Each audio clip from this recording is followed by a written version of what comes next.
Well, heck. Good evening, everybody. Welcome back. It's been a while. Holy shit, has it been a while. I know. It's been bad. I've been bad. We've all been bad.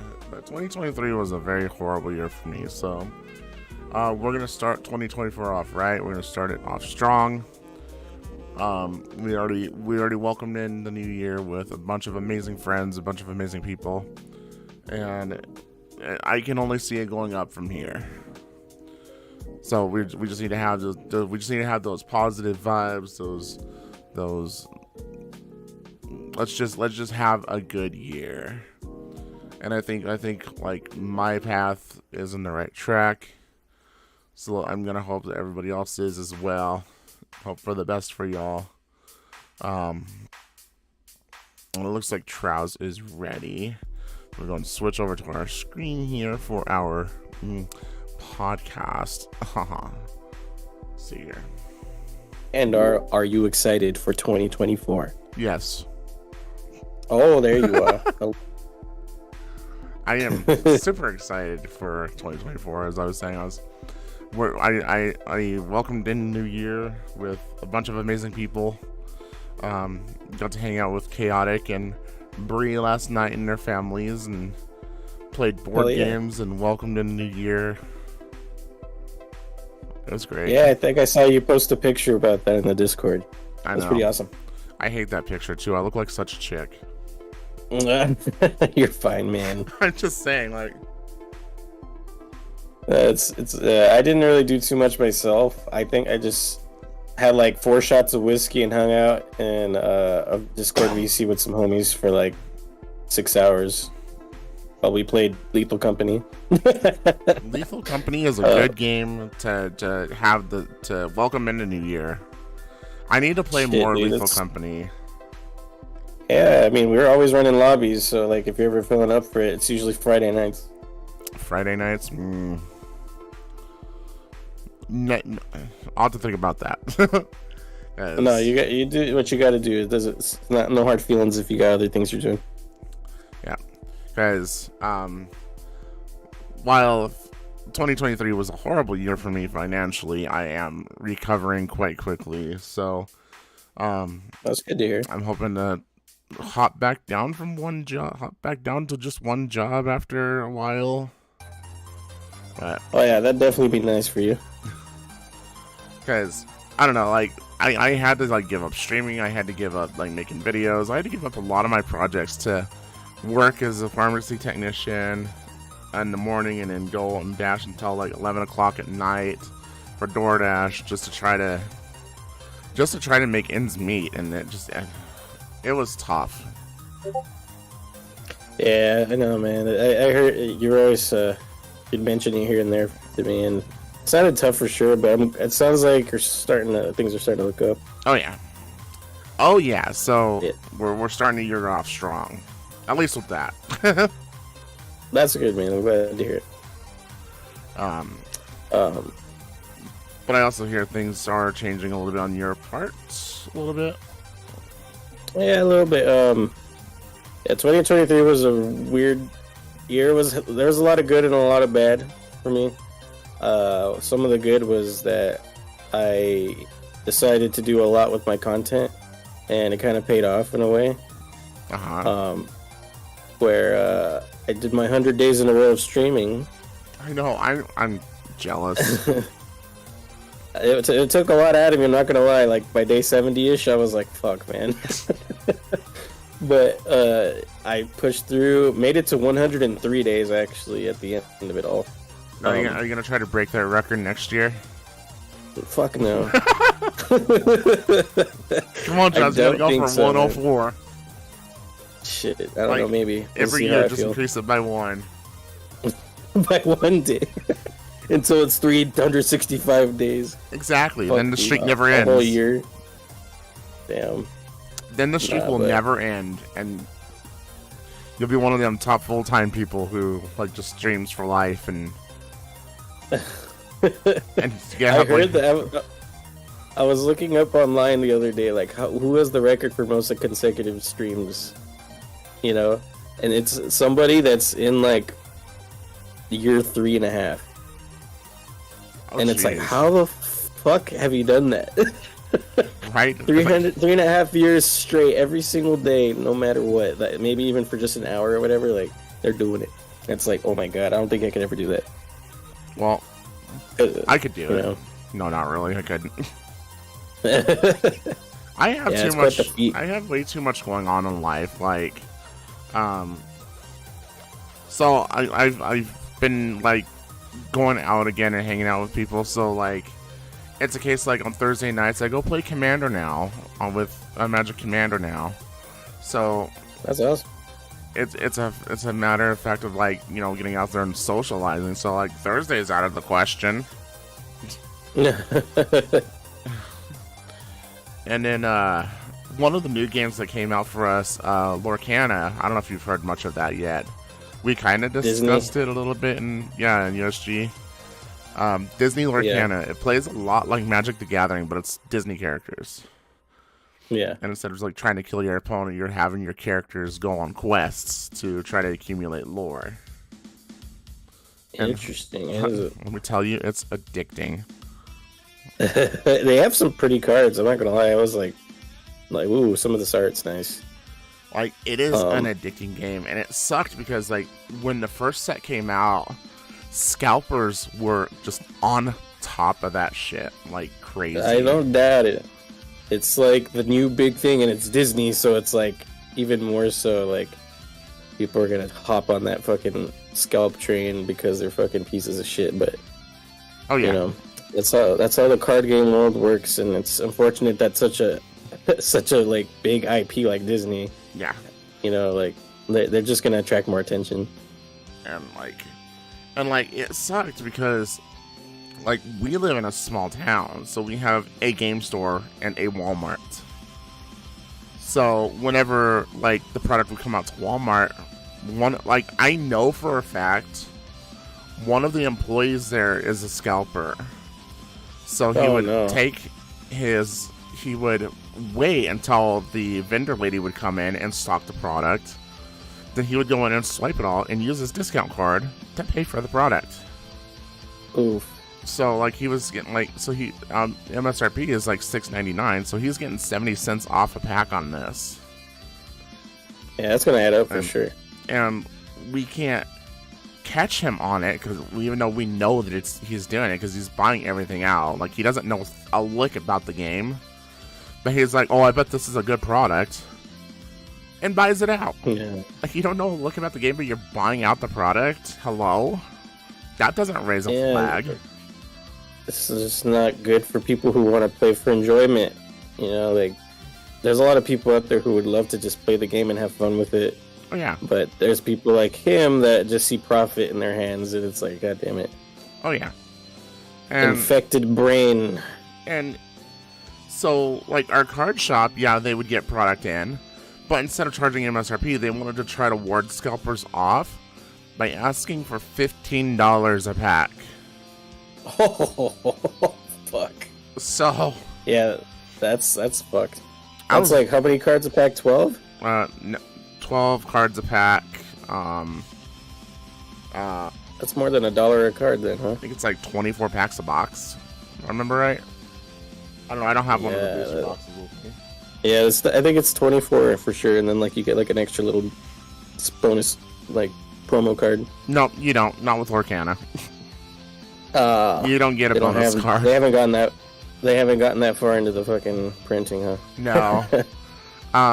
But like when the first chapter came out, Ravensburger was like, "Oh yeah, we're totally aware of this. We're trying to fix it." And they promised a re-release in October for the first chapter, and promised like an exponent amount for the second chapter. And it wasn't until December that our stores finally got that product in. And like the hype is dying down over here, so now like the shelves are full of Lorcana products. Oh, that's good. I mean, now it's good, I guess, right now. Oh yeah. Damn, that fucking trading card world is a fucking dog eat dog world sometimes. Stupid. Like, I'm just having PTSD of the Pokemon cards again all over. Oh man, that shit was yeah. I feel that. It was so crazy. Bad with like the Pokemon cards, and it got to a point where Target was like, no, you can only buy like 5 packs. Like, you're not getting much out of 5 packs. You can't build a fucking deck with 5 packs. And then buying singles is just gonna, bankrupt your ass. Yeah. One of the cool things that Lorcana was talking about though was they want to make the game accessible for everybody. Like, they don't want to go down the route that Magic the Gathering went down, where old cards are going to be super valuable at the end when, like, chapter, like, 20 or 21 or 22 is coming out. They want to have all the, like, the packs accessible to everybody. So they're not going to, like... They're either going to just, like, start reprinting old cards again, like how Magic does with most of their sets, along with, like, introducing new cards. Or they're just going to keep trying to reprint the old sets again to allow access for everybody. They don't want this to become a Magic the Gathering problem where old cards are costing you like thousands of dollars. That's a good idea, because I recently bought a pack of Digimon cards that was mainly a bunch of re-releases and like a special like Digimon Digivolution line that we've been waiting for at the same time in it.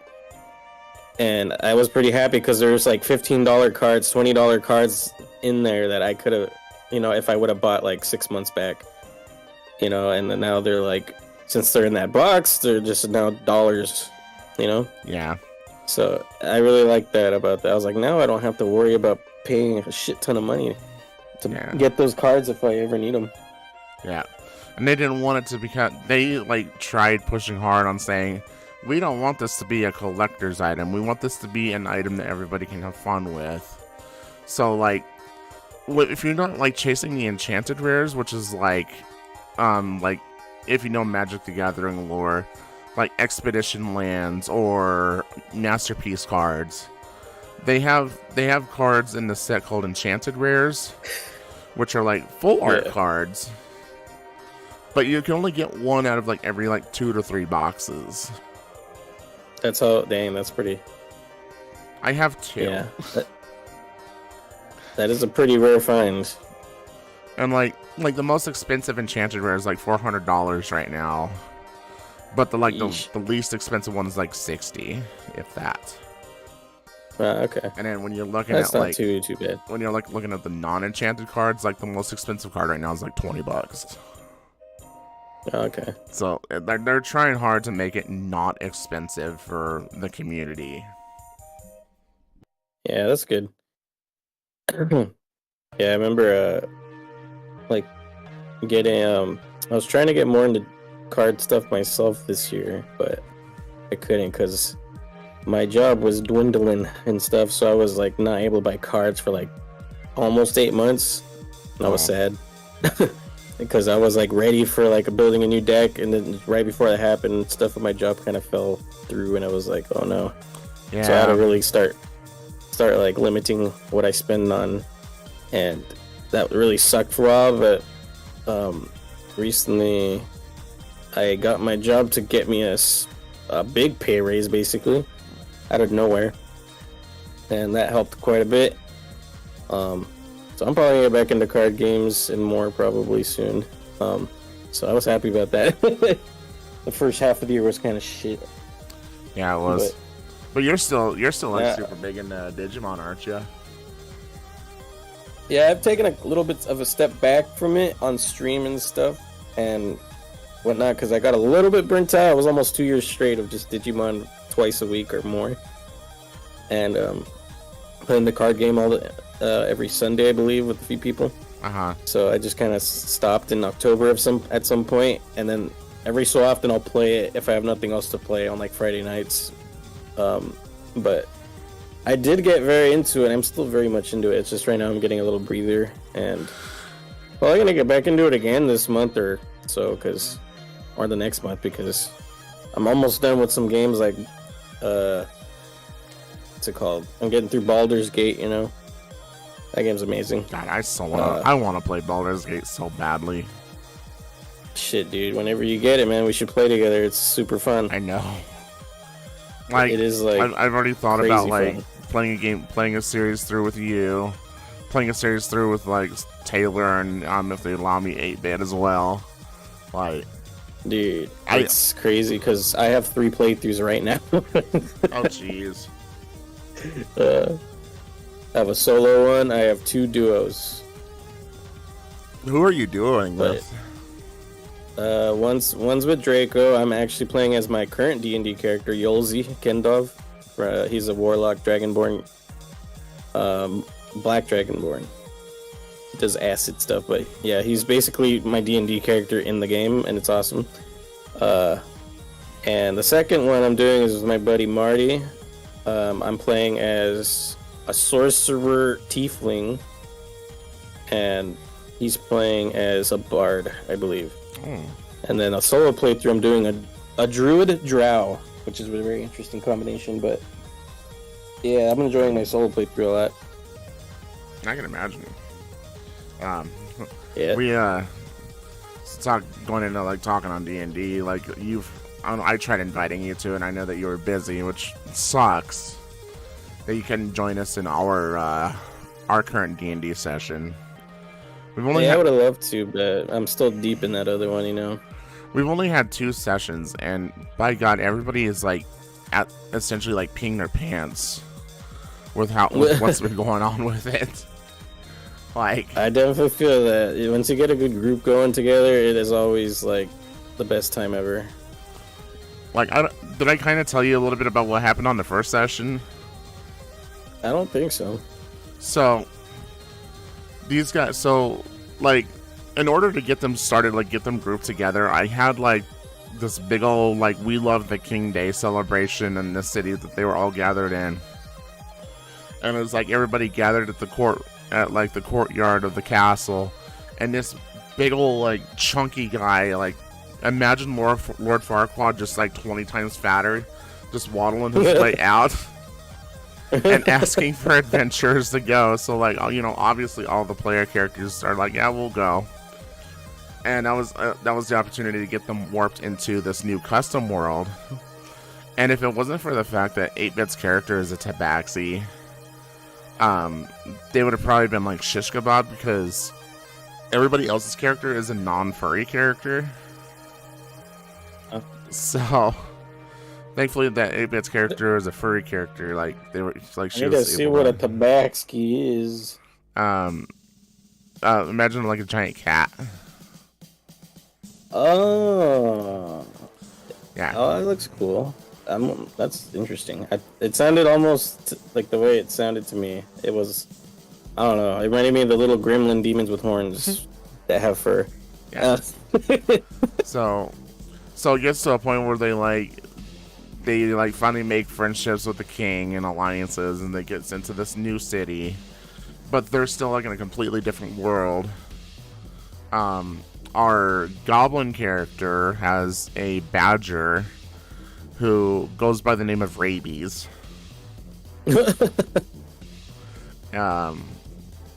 Bree is playing as an elf druid, and Echo is playing as a blood hunter.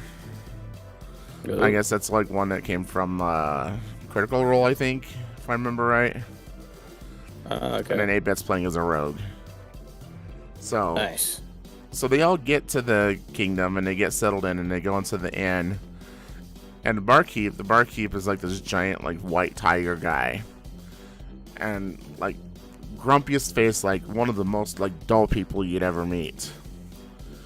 Ask them what they want, and Echo and Bree decide that they're going to take on what they call the Velopian special. What the fuck? So I told him, it's like, imagine, like, I kind of had them imagine this drink was like the Fireball just with Red Hots. Yeah. I think that was it. No, it wasn't Fireball. I think it was like the Captain Morgan that had Fireball mixed with it or something like that. There was a drink that was like had something with Fireball mixed in it.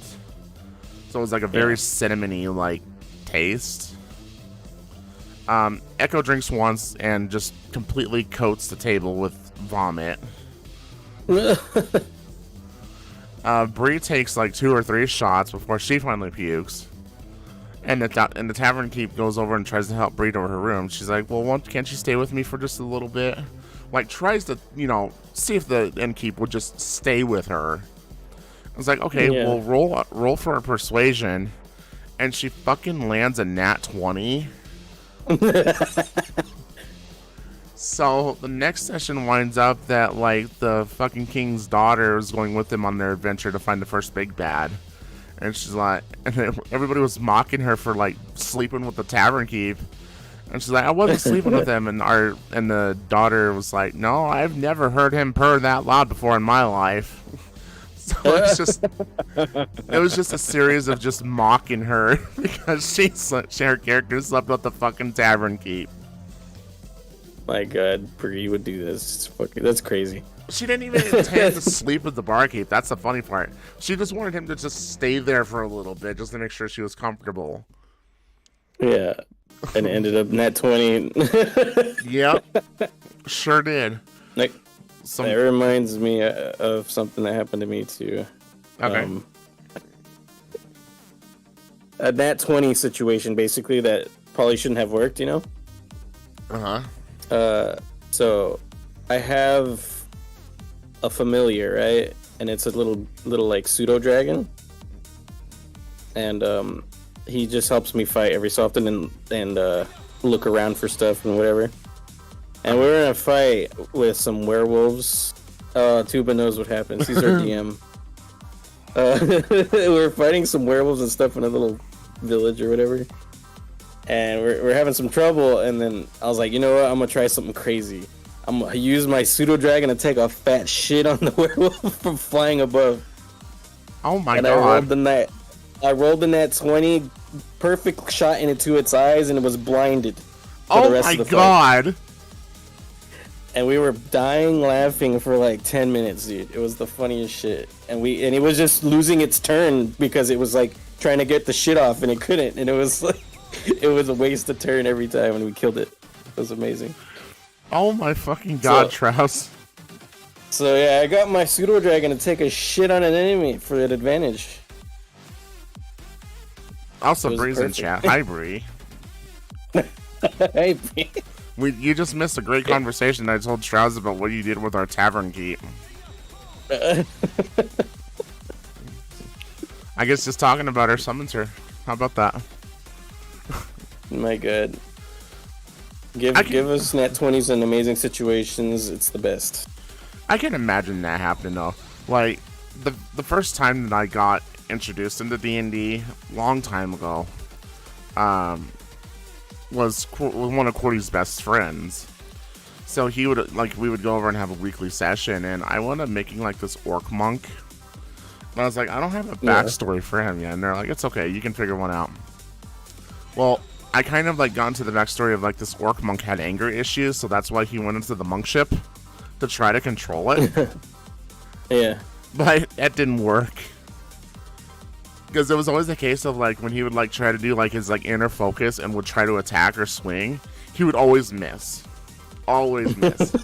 Until he finally started getting mad, and it'd always be a nat 20 roll, and it'd always be maximum damage. He'd finally just get pissed and just punch the fuck out of whatever he was trying to hit. Damn. Our DM was a little creative too. We were going through a forest one time, and this group of, I don't this is no offense to anybody, but this is how he worded it specifically. This group of hippies showed up in the forest and started trying to harass the group. But it wasn't hold on. It wasn't a scenario of they were actually harassing him. They're just hey man, what are you doing here treading in our territory, man? This is our turf. Why are you stomping on our flowers? And my character was I'm just trying to tell him calmly, would you just please leave us alone? We're leaving. We're fine. It's fine. You'll be fine. But the guy kept going on against my orc, and he's hey man, don't talk to me like that. What are you, green skin? What do you think you're doing? And finally, I asked the DM, I was can I just roll to punch him to see if he can shut him up? He's go for it. I rolled a nat 20. And he's okay, well, I want you to roll to see how much damage you do. And it was max damage. And he's okay. Oh my. You got so mad at this hippie that you literally punched his head off. I'm oh. Didn't mean to do that. Just wanted to shut him up. You don't know your own strength, dude. You just That's why I said my orc has anger issues. He just popped the head completely off. Yeah. God damn it. I could just see that happen. Hey man, pop.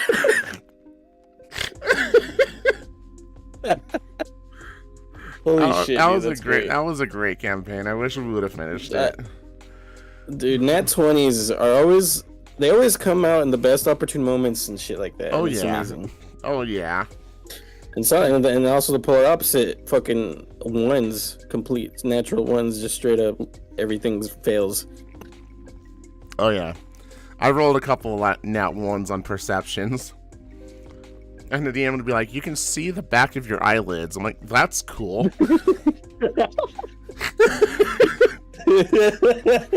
Can't see nothing here, guys. I think we're okay. Oh man. So glad you got back into D&D. I'm glad that you're having a good time with the D&D session. So let me tell you, our last D&D, our last DM was so horrible. No. Yeah. He is unfortunately in USD, so I can't say anything at the moment publicly, but he was bad. Oh man. We need a fucking inventive DMs. Right. I'm still taking these people through this campaign. I'm still so super nervous and that I'm gonna fuck up something. Everybody says that they're having a good time, but I'm still super nervous about hosting it. I think you'll be fine. You're already doing a good job as it is, and you have a lot of experience, I'm sure, with it. Just playing it, right? Well, I think just like role playing in general. Like I have role played for 20 years. Oh yeah, there you go. Like it's just a matter of like we used to do just like the paper role play, where not paper, but we would just do role play via texting, and that's kind of like how I met Cordy, and that's how kind of things went on. Yeah, like we would just go into a chat and we would just like make up characters, and we would just role play through texting. Like we would use like brackets to indicate what our characters are doing, and we just use our imaginations and just build stories and just come up with stories and just go through them, see what the fuck happens. We have we've shipped a lot of characters that we don't think were shippable, but it can happen. So Tuba says the group also makes a big difference. The group we have is amazing, in my opinion. I agree, Tuba. I know. Can I steal Trouz from you, Tuba? From what it looks like, we're like 2/3 in the campaign, probably-ish, right, Tuba? That's okay. I give it to like maybe probably finish in the summertime. Maybe that's what it looks like, though. They can finish without you. It's fine.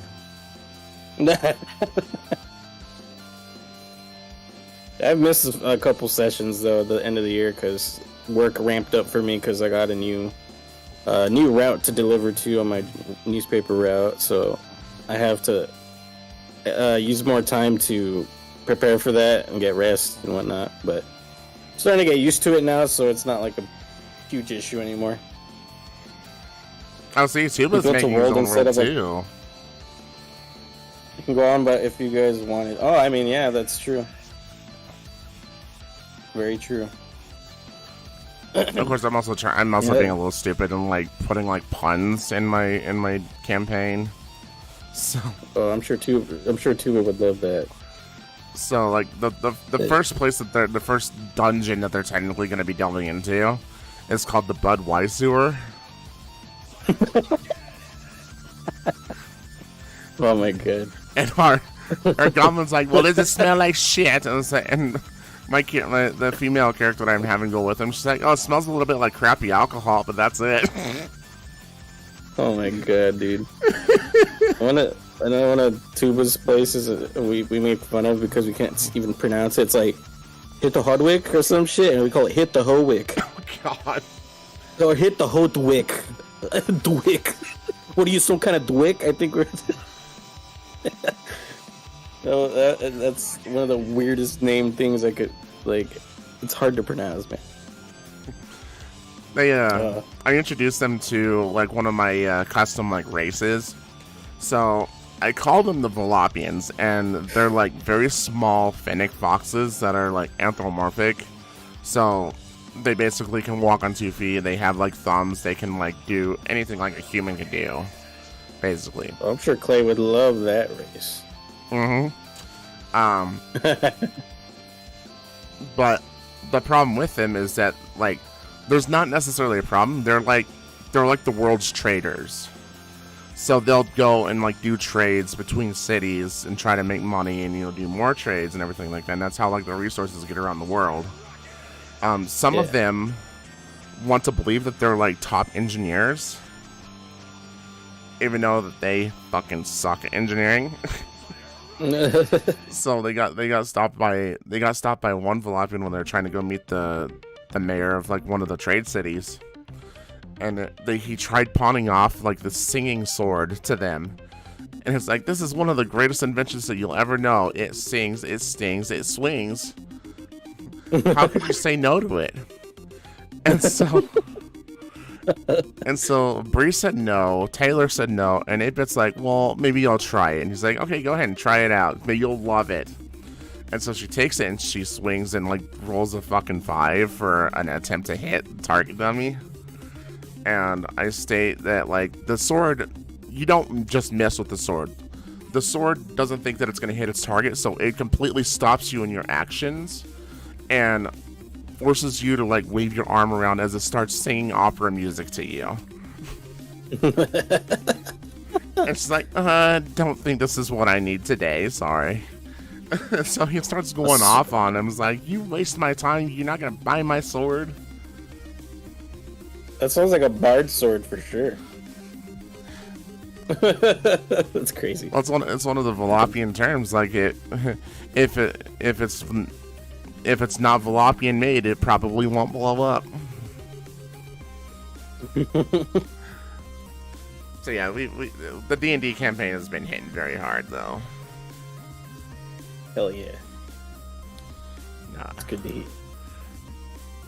And like moving on, like I've been doing I've been getting onto World of Warcraft a lot again recently, and I think this is like the first time that I'm like legitimately farming for a legendary weapon. So the last boss legitimately like trying to farm for a legendary weapon. I've always waited until like 4 or 5 expansions after to try to go for the legendary weapons. I've only made 3 or 4 legendaries. Oh wow. One only took me 7 years to make. It's okay. That's fine. Oh, fuck. Well, picture it this way. So, this was a classic legendary weapon. So, this is back when World of Warcraft first released. Like, you had to go through this raid. You had to kill 2 certain bosses. These certain bosses had to drop the left half and the right half of the hilt. And each of those hilts only had like a 1% chance to drop. And when you can only farm them once a week, like you only had 52 chances a year to try to get each piece. Oh my god, that's crazy. And what really fucking sucks is that I went in like the first week that I decided I was gonna do this. I go in and I get the left half immediately. I'm like, okay, this will be a super easy fucking run for me. And then once I get done, my friend's like, hey, I'm gonna go run into this raid so I can get more reputation with the people who want to see it cleared. Do you want to come? It's like, well, I've already ran my one character for the week. I guess I'll go on my other character and try to get some cool looking armor. I go in that character, the right half drops. I'm like, are you fucking serious? And the problem with them is that they bind when you pick them up, so you can't just trade them away. So he's fucked up that there. started the series of bad luck that I spent 7 years once a week going in there with my character that had the left half to try to find the right half, and vice versa with my right half guy. And I could not get those sons of bitches to drop. God damn, dude, that's crazy. So you spent like almost 350 sessions or so? Yep.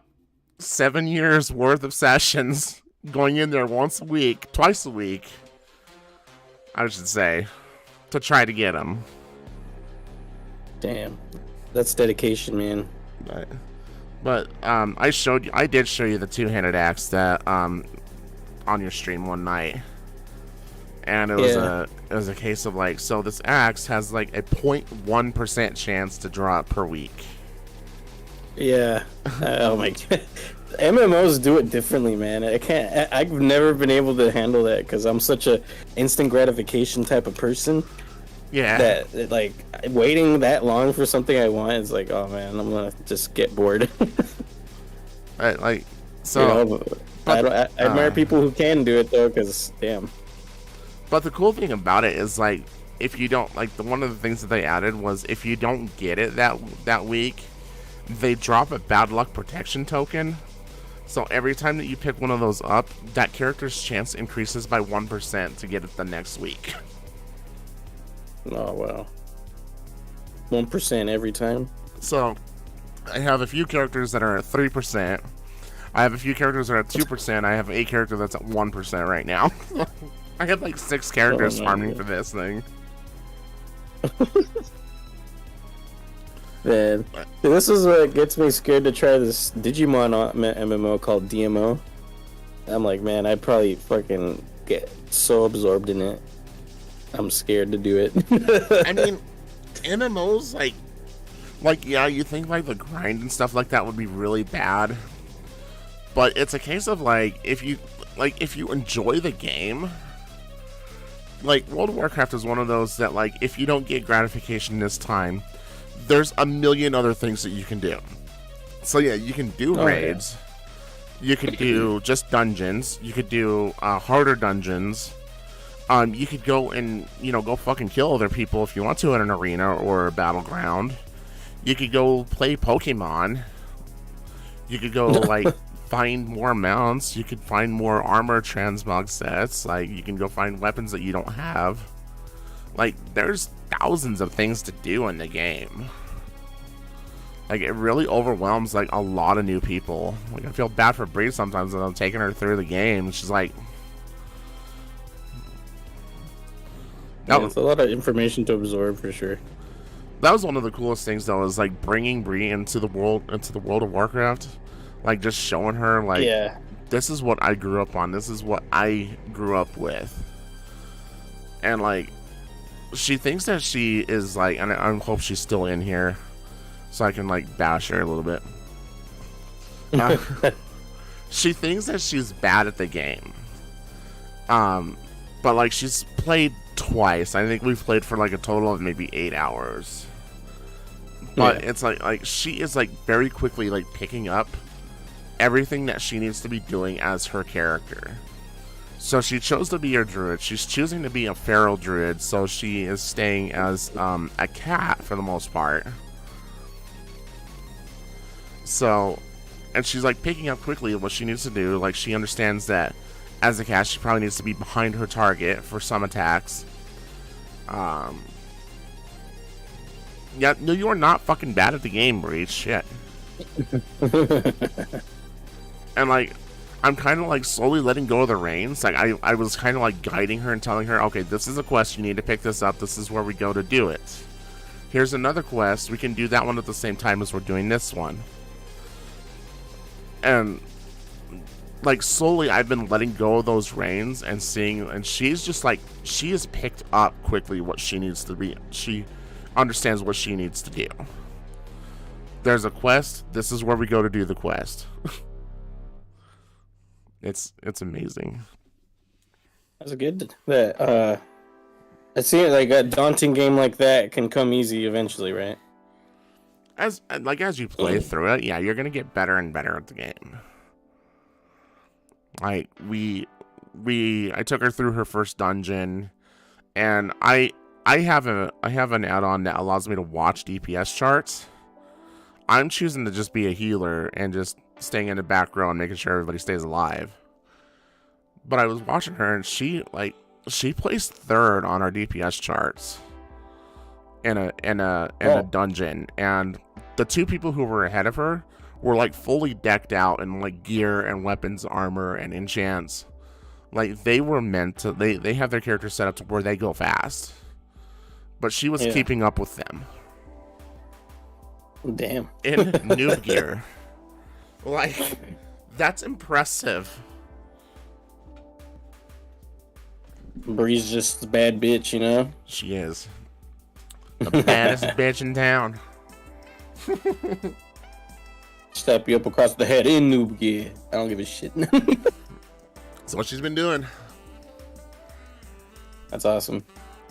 Fucking MMOs. I've thought about them a few times, but yeah, the only one I ever did was a very old one. I don't know if you know it. It's Nine Dragons. I might have brought it up to you. You have brought this one up to me a few times. I played it for like, I'd say a 5 or 6 month period of my life.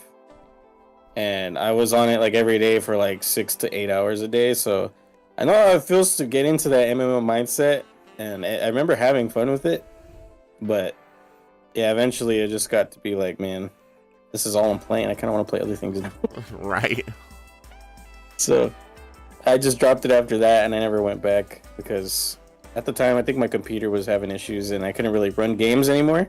So it kind of just fizzled away into the sunset. And if the computer was still running, I probably would have kept picking it up every so often.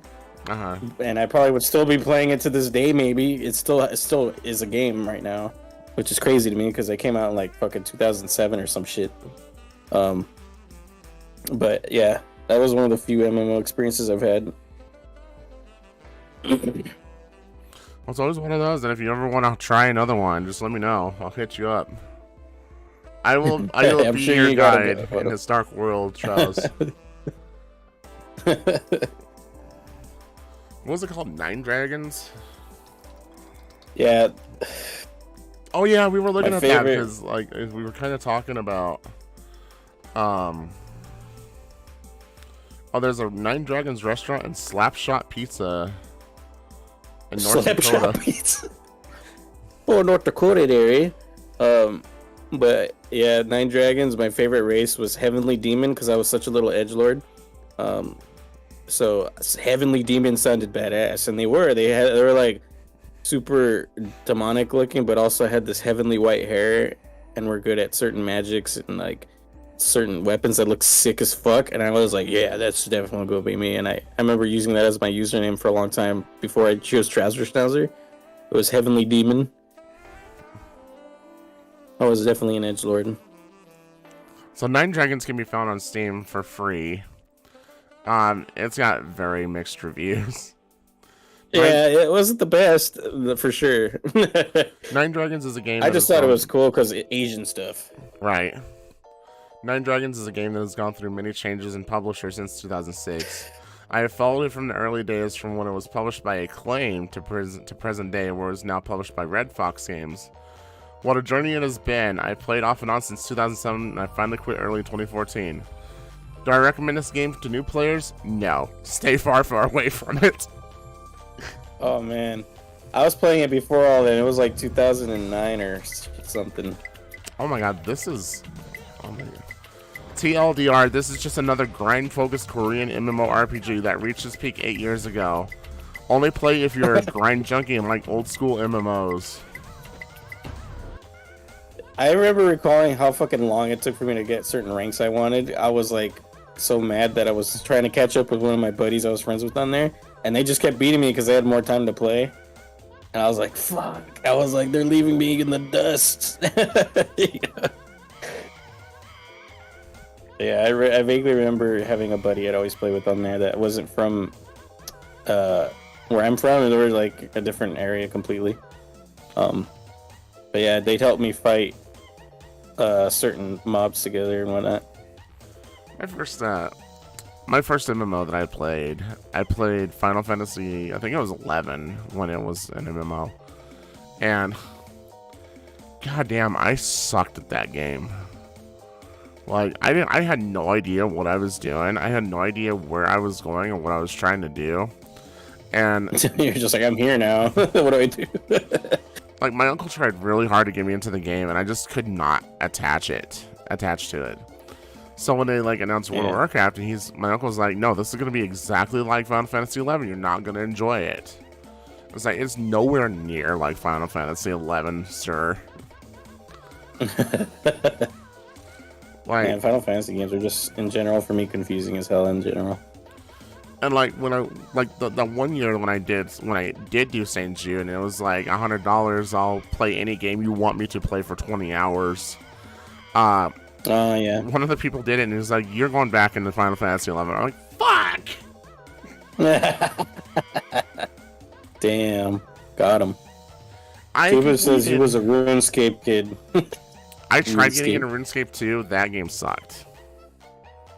I tried to, but my laptop couldn't fucking run it. It was annoying. That's how fucking bad my laptop Yeah, was. that's a bad laptop if it can't run RuneScape. Goddamn, Yeah, why I doesn't don't know stick to why. Minesweeper? I could run Minecraft though, How? which was weird. I don't fucking know, dude. I was like trying to figure it out for like a good year or two, and it just didn't want to work. And I was like, all right, fuck it, Minecraft it is. Goddamn, a potato could run Minecraft. Jeez, a potato could run RuneScape. I remember seeing screenshots of it and like wanting to play it so bad because it looked like a low poly version of Fable, and like for computer, and I was like all about that shit. But you know, it just didn't work out, and I never got into it. So, and I don't think I ever will anymore because I'm an adult now, and it doesn't look like it's something I'd fucking invest my time into anymore. You always could. I don't mean to say that like I'm an adult, bruh. You know, I just like my interests have changed quite a bit from when I was like until like 11. He's a big, strong man. I played fucking God of War and fucking Call of Duty and Spider-Man. Spider-Man. You know, the Spider-Man 2 people were all mad they didn't win Game of the Year. Well, they can get over it. But those are the only people that only play 2K fucking basketball and Madden. Yeah, that's all they have. And it's like, oh, they play Spider-Man once that comes out, and that's the only fucking game. No, like Baldur's Gate, like I'm so proud of Baldur's Gate for just sweeping the awards this year. Dude, let's talk about the games that released this year, right? It was a banger of a year for games, aside from the fucking matters of layoffs that happen way too often, I will say. Yeah. Other than that unfortunate thing, there has been a lot of great games that have released that all deserve to fucking have some sort of award given to them, right? Like, oh yeah. I was very happy about Baldur's Gate 3. I was either for that or Zelda Tears of the Kingdom.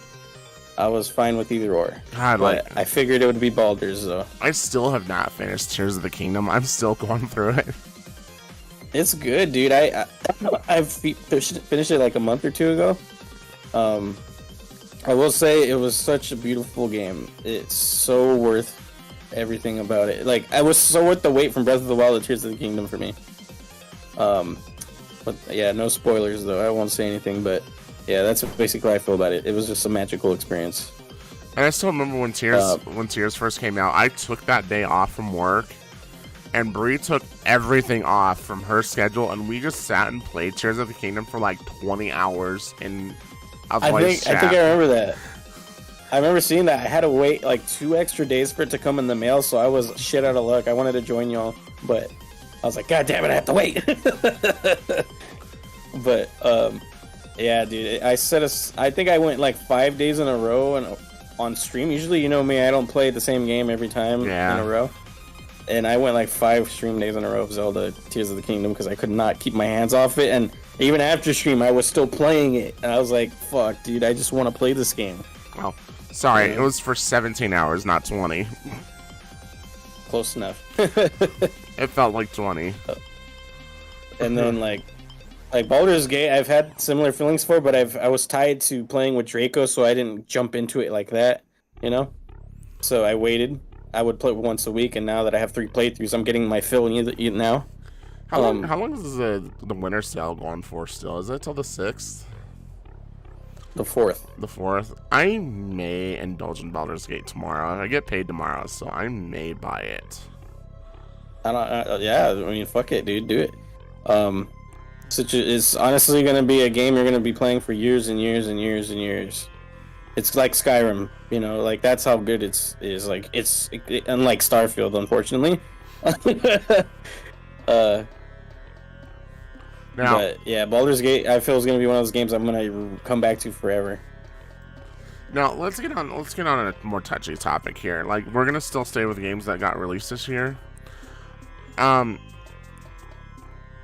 Have you like watched or seen anything on Hogwarts Legacy? I have not. I was never much of a Harry Potter fan to begin with, so I know there's a whole controversy about all the stuff and whatnot, but like it's because of like fucking J.K. Rowling, or you know, when I had this conversation, I'm like, I think it's J.R.R. Tolkien. No, that's not it. When I talked to somebody about it, I was talking to my coworkers, and my pharmacist looks at me and she's like, "Don't you mean J.K. Rowling?" I'm like, "That's the person." God damn. Because she's like super heavy on Harry Potter. I'm like, uh-oh. Yeah. She's like that pharmacist is still mad at me though, because we had a Christmas party, and like our pharmacist in charge, she brought Secret Hitler, and so like there was just like so many key aspects that was pointing to her being Hitler, and I had the opportunity where it's like, okay, well, I have a bullet, I can shoot somebody, so I shot her, and she's like, no, I'm not a fascist.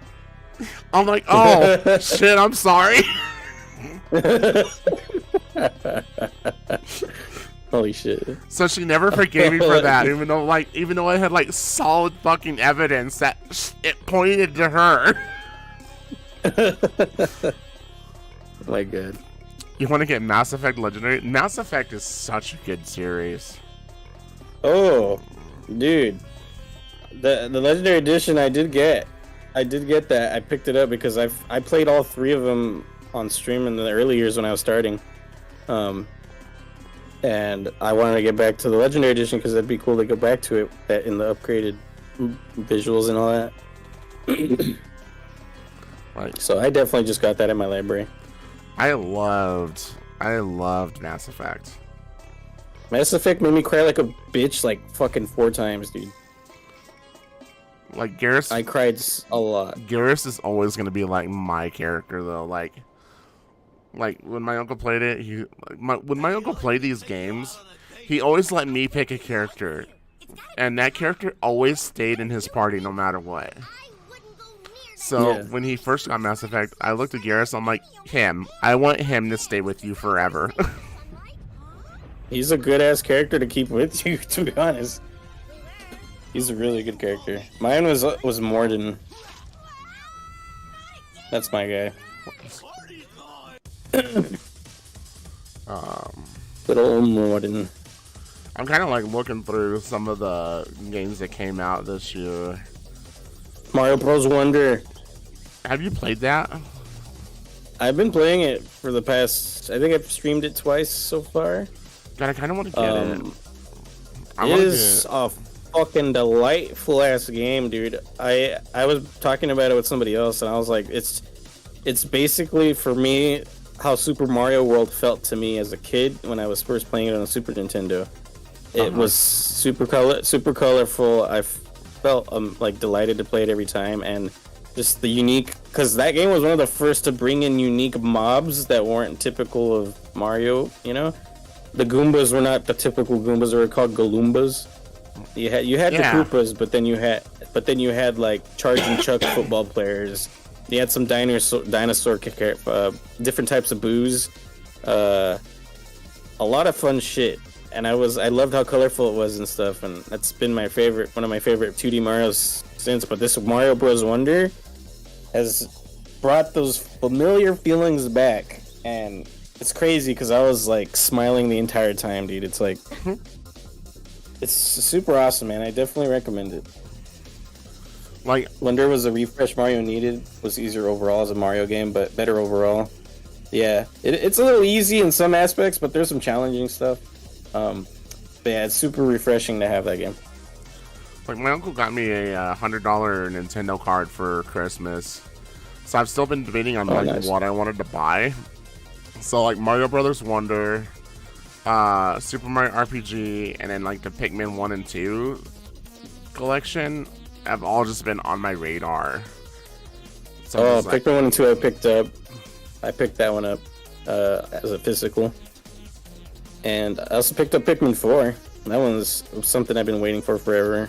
I've been watching. I saw that you picked that up, and I've been kind of like avoiding it because I kind of want to play it myself.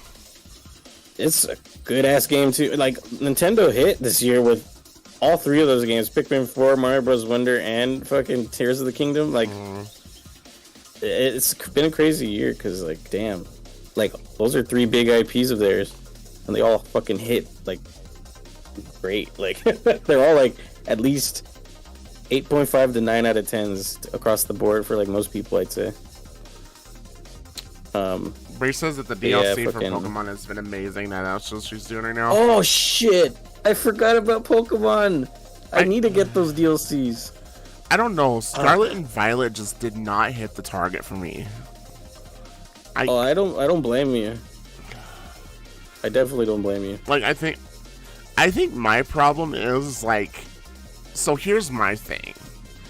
And I've noticed this a lot recently, especially, like, inside USG, is, like, a big game comes out, everybody gets hyped for it, and it feels like everybody just suddenly goes into a race, like, even though they're not racing, it just feels like everybody suddenly goes into a race to get things done as fast as possible and get done with the game as soon as possible. And I think my problem is that I kind of like don't intend to, but want to keep up, and it burns me out of games. I mean, I can see where you're coming from. I see it as like just the excitement, and some people just have that brain, the brain bug in their head that just has them just extremely hyper focused into something they're really enjoying, and I think that's what's going on a lot of the time.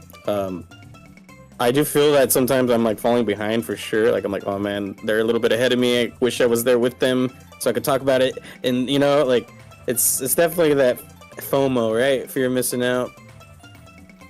No, I understand what you're saying. That's just my problem. Like I've noticed it. I noticed it when it was with Animal Crossing. Tears of the Kingdom. Tears of the Kingdom, like Pokemon Scarlet and Violet, Pokemon Arceus. Like, just like every like majorly hyped game that has come out.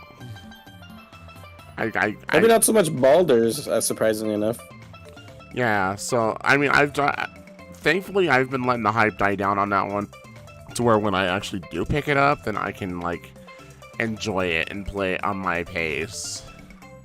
Well, there you go. Yeah, I mean, if that was the issue for you with that generation, that you're just, falling behind everybody, and felt like you needed to catch up. That's like I know now that nobody's playing it. I know that's not anybody's like. I know that's like not anybody's intent, so I'm not blaming anybody. I think this is just how I personally feel about it. Oh yeah, I definitely get what you mean. Scarlet and Violet graphically has major issues, but the story was the best in years. The DLC did fix some things and was enjoyable. Oh, cool. Well, I'm glad the DLC fixed some things. I definitely want to try the DLCs. I haven't gotten either of them yet. Aren't they free or no? They're not free, never mind. I think you need to pay $30 for both together. Something like that.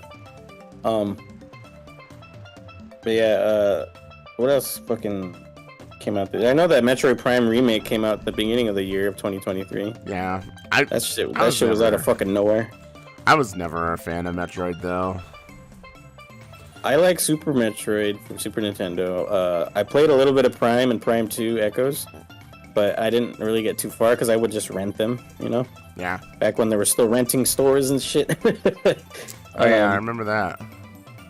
And then that's about as much as I got into it. And also Smash Bros. She was pretty cool to use in Smash Bros.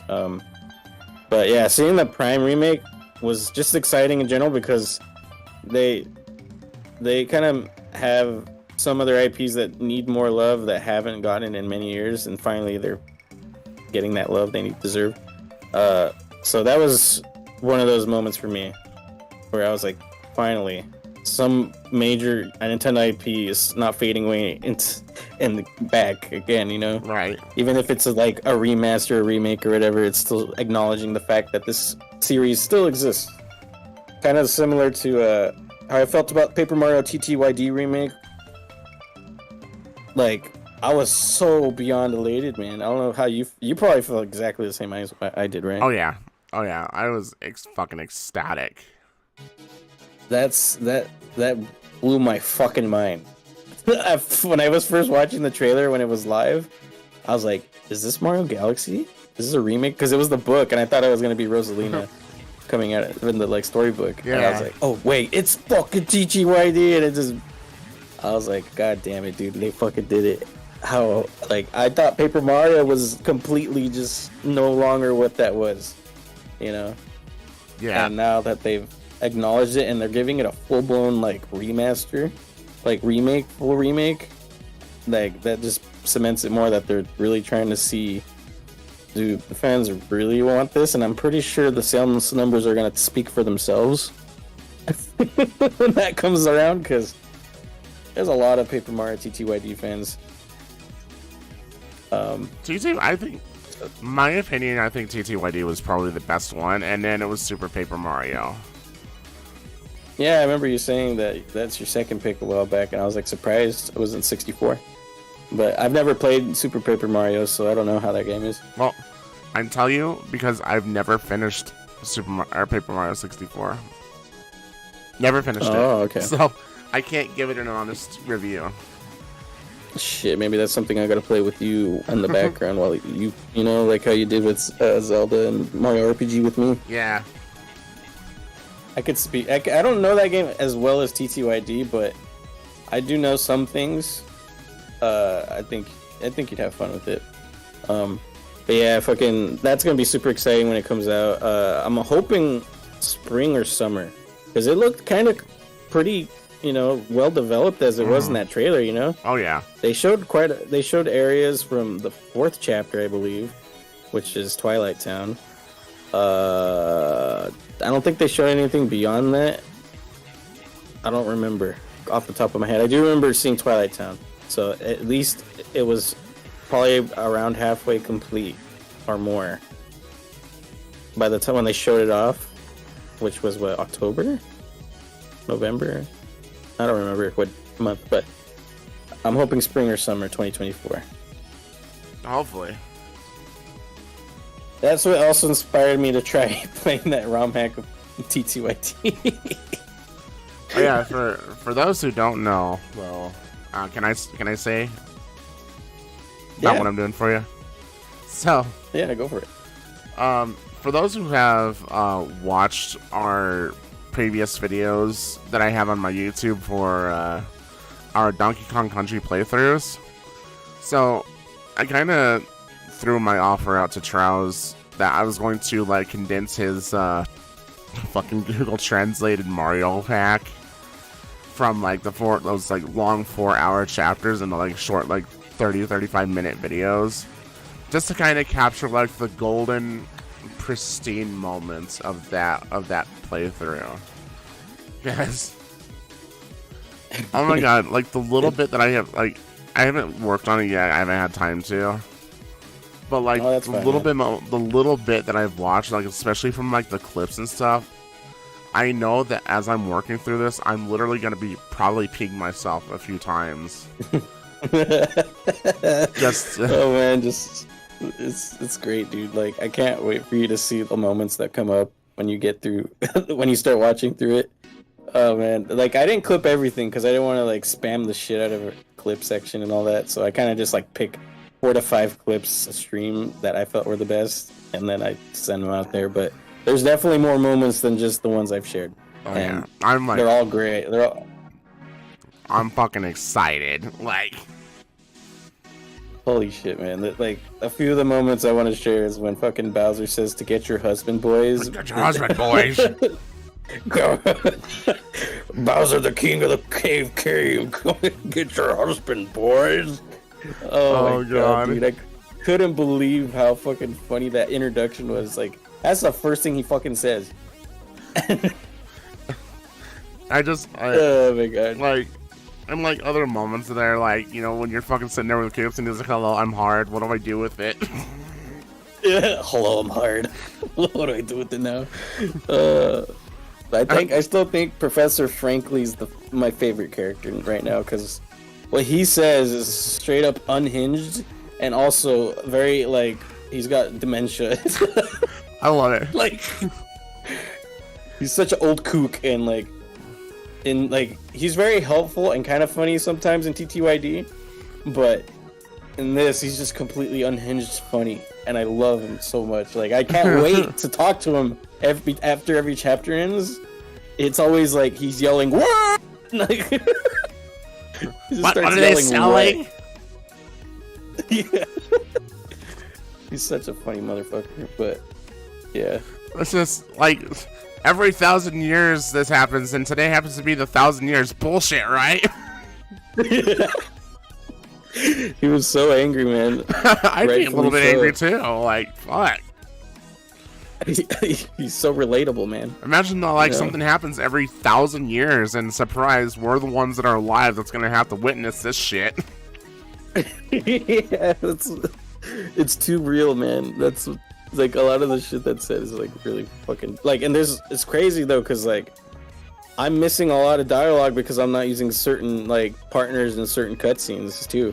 So there's a lot of replay value with what funny shit said. Oh god, but you're I'm right. using a I'm using a lot of Goombella right now to get all the funny tattles, because the tattles are also equally hilarious. Like, fucking Goomba. This is a Goomba named fucking Goomba, and it's the spiked one. It's the best name. Wasn't it like the twister that you like scan and she's like, it's Spanish? It's Spanish. Arriba. Take it to the top, arriba. I couldn't She just straight up, she it's just went Spanish. and she said top in Spanish, arriba. Afterwards. Oh, I'm like, why did that happen? It's so funny, dude. I'm super excited to actually get in there and like edit it and just like, I hope that it's perfect for you. Oh, I'm sure I'll enjoy. I always loved how you edited down the DKC video VODs we had. And it definitely gives me more experience. I think, shit, if anything else, I might start like offering the services of like doing video editing if I keep up with it and keep working at it. That'd be nice. I mean, that would be cool. A little bit of a bonus money whenever you need it. All right. Yeah. It's eventually I want to start like, I know Bree is kind of doing it too, where she's like recording our sessions for Ocarina of Time randomizers. Have you watched that video yet that she has on her YouTube? I don't think so. Oh my god. So it was a failed Zooters because our multi-world program crashed and we couldn't get it working again, so we had to cancel the run. Yeah. But like, we recorded what we could, and every fucking moment between her, me, and 8-Bit was just gold. So like, she randomized where we start first off. So yeah. I think one gets sent to the market for Castletown, one gets sent to Kakariko Village, and I get sent to fucking Gerudo Valley. And I'm like, cool, there's like nothing to literally check here. So I'm a child. I need to ask you this question real quick. Have you played through Ocarina of Time, or do you have like enough knowledge of Ocarina of Time? I've watched a good amount of Let's Plays of it. Okay. I know Gerudo Desert's pretty vast and like just not much. So like with Gerudo Fortress, you have to like defeat the guards and save the carpenters in order for you to get their Gerudo cards so that you can walk freely. Yeah. That's the first thing I had to do as a kid with 10 sticks. Oh no. You gotta fucking... Oh no. Thankfully, one of the things that we do is that we set it to where you only have to rescue one carpenter to get the pass. Oh, okay. And I know how to like do a stick glitch, so I can like break the stick, but it's still usable technically according to game logic. Yeah. But the problem is that I'm trying to fight this fucking bitch, and these two are like looting everything and sending me shit. I'm like, I'm fighting something. I need my stick out, please. Oh my God. And they're just going to town, fucking looting shit. I'm like, stop. Yeah, that's interesting. Once we get done with the podcast, though, you have to go to Bree's channel and you have to watch that. Right. I guarantee you are going to die laughing. Oh man, randomizers are usually pretty crazy. Randomizers, depending on the settings you do. Oh yeah, randomizers are like one of the coolest things that has ever come out. Shit, I'm deep into DK64 randos. I don't know if you noticed that. I've been kind of watching them when I can. That's one I can get behind because I know it really well, and I purposely give myself really hard settings a lot of the time. It was definitely entertaining happening to listen in on that one. Oh, really? Like, if you want to just have a good time, just get with some friends and just play a stupid chaotic game, and you'll just like have the time of your life. Yeah, like I did that yesterday with Lethal Company. Like I don't think I had as much fun as I ever had in a long time since I did last night. Like, I had a blast last night. We were playing Cards Against Humanity. We played a new board game that I bought. It's called Mind the Gap. That I told you a little bit about that. Mind the Gap. Mind the Gap. It's a trivia game, but the questions are coming from different generations. So you have like the Boomer generation, Gen X. You have Millennials, and then Gen Z. Yeah. And it is just so like, and they like encourage house rules. It's like one of the big things that they have about this game is that they encourage house rules. So one of my big house rules is that if you don't know the answer, another team can steal the answer and be able to move forward on the board. And it is so fucking hilarious. Like when you ask the question and they think that, then they're just sitting there stumped, and literally everybody's like bouncing on their fucking seats. Like I know. I'm just like. Nothing like a good old social time playing board games. Yeah. I haven't played a board game in a long fucking time with people. Well, I don't remember the last time I did. Call me out, why don't you? Listen, everybody was having that same issue, Bree. Not just you. You haven't played board games? So, like, if you ever come out and visit us, Trouz, I'm going to introduce you to Board Games Galore. Oh, man. Gonna have to dedicate a different day for each board game, honestly. Because there's so much to learn with some of these, huh? No. Like, some of my games I can teach super fast. If you were to ever come out, I would introduce you to Sheriff of Nottingham. Sheriff of Nottingham. So it's a game where you're playing as a merchant who's trying to get their goods into Nottingham, and every turn somebody else gets to play as a sheriff. So what you need to do is you need to pick some items up, put some items in the discard pile, decide what you want to try to ship to Nottingham, because there's like regular goods and then there's contraband that you're trying to get into Nottingham. So you have to try to convince the sheriff that your bag is clean, and so that he can let you go through with your product. So, example, like, you know, you would hand your bag and be like, "I only have 3 chickens, my lord." It's up to the sheriff to decide, but everybody else can like pitch in and try to convince the sheriff to open your bag if they think that you're lying through your teeth.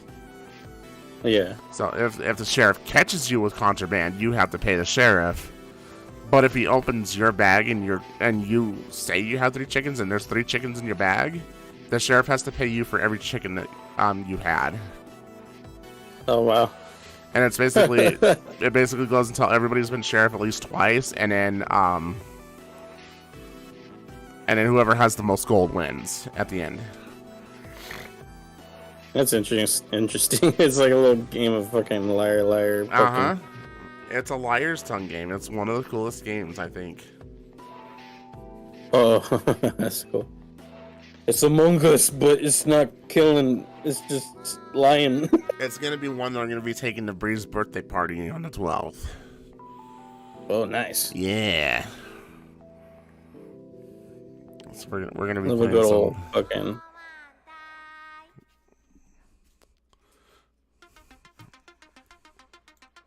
Yeah, fucking yeah, what I was gonna say right now, what social time I've been enjoying recently, it's not board games, but we've talked about it a little bit, but like Lethal Company, that shit's probably prime social gaming for me right now. God, I fucking love playing it. And there's so many like shorts that I've come across, and every single one of them has just been pure gold. But I will still say that I think my favorite short is the one that I sent to everybody where he finds the wheel and he pretends he's driving. Yeah. The wheel's awesome. And he like runs into a spider and just like fucking screams like a bitch and just like goes back to trying to drive just like in a panic state. Yeah. It's one of the best clips I've seen.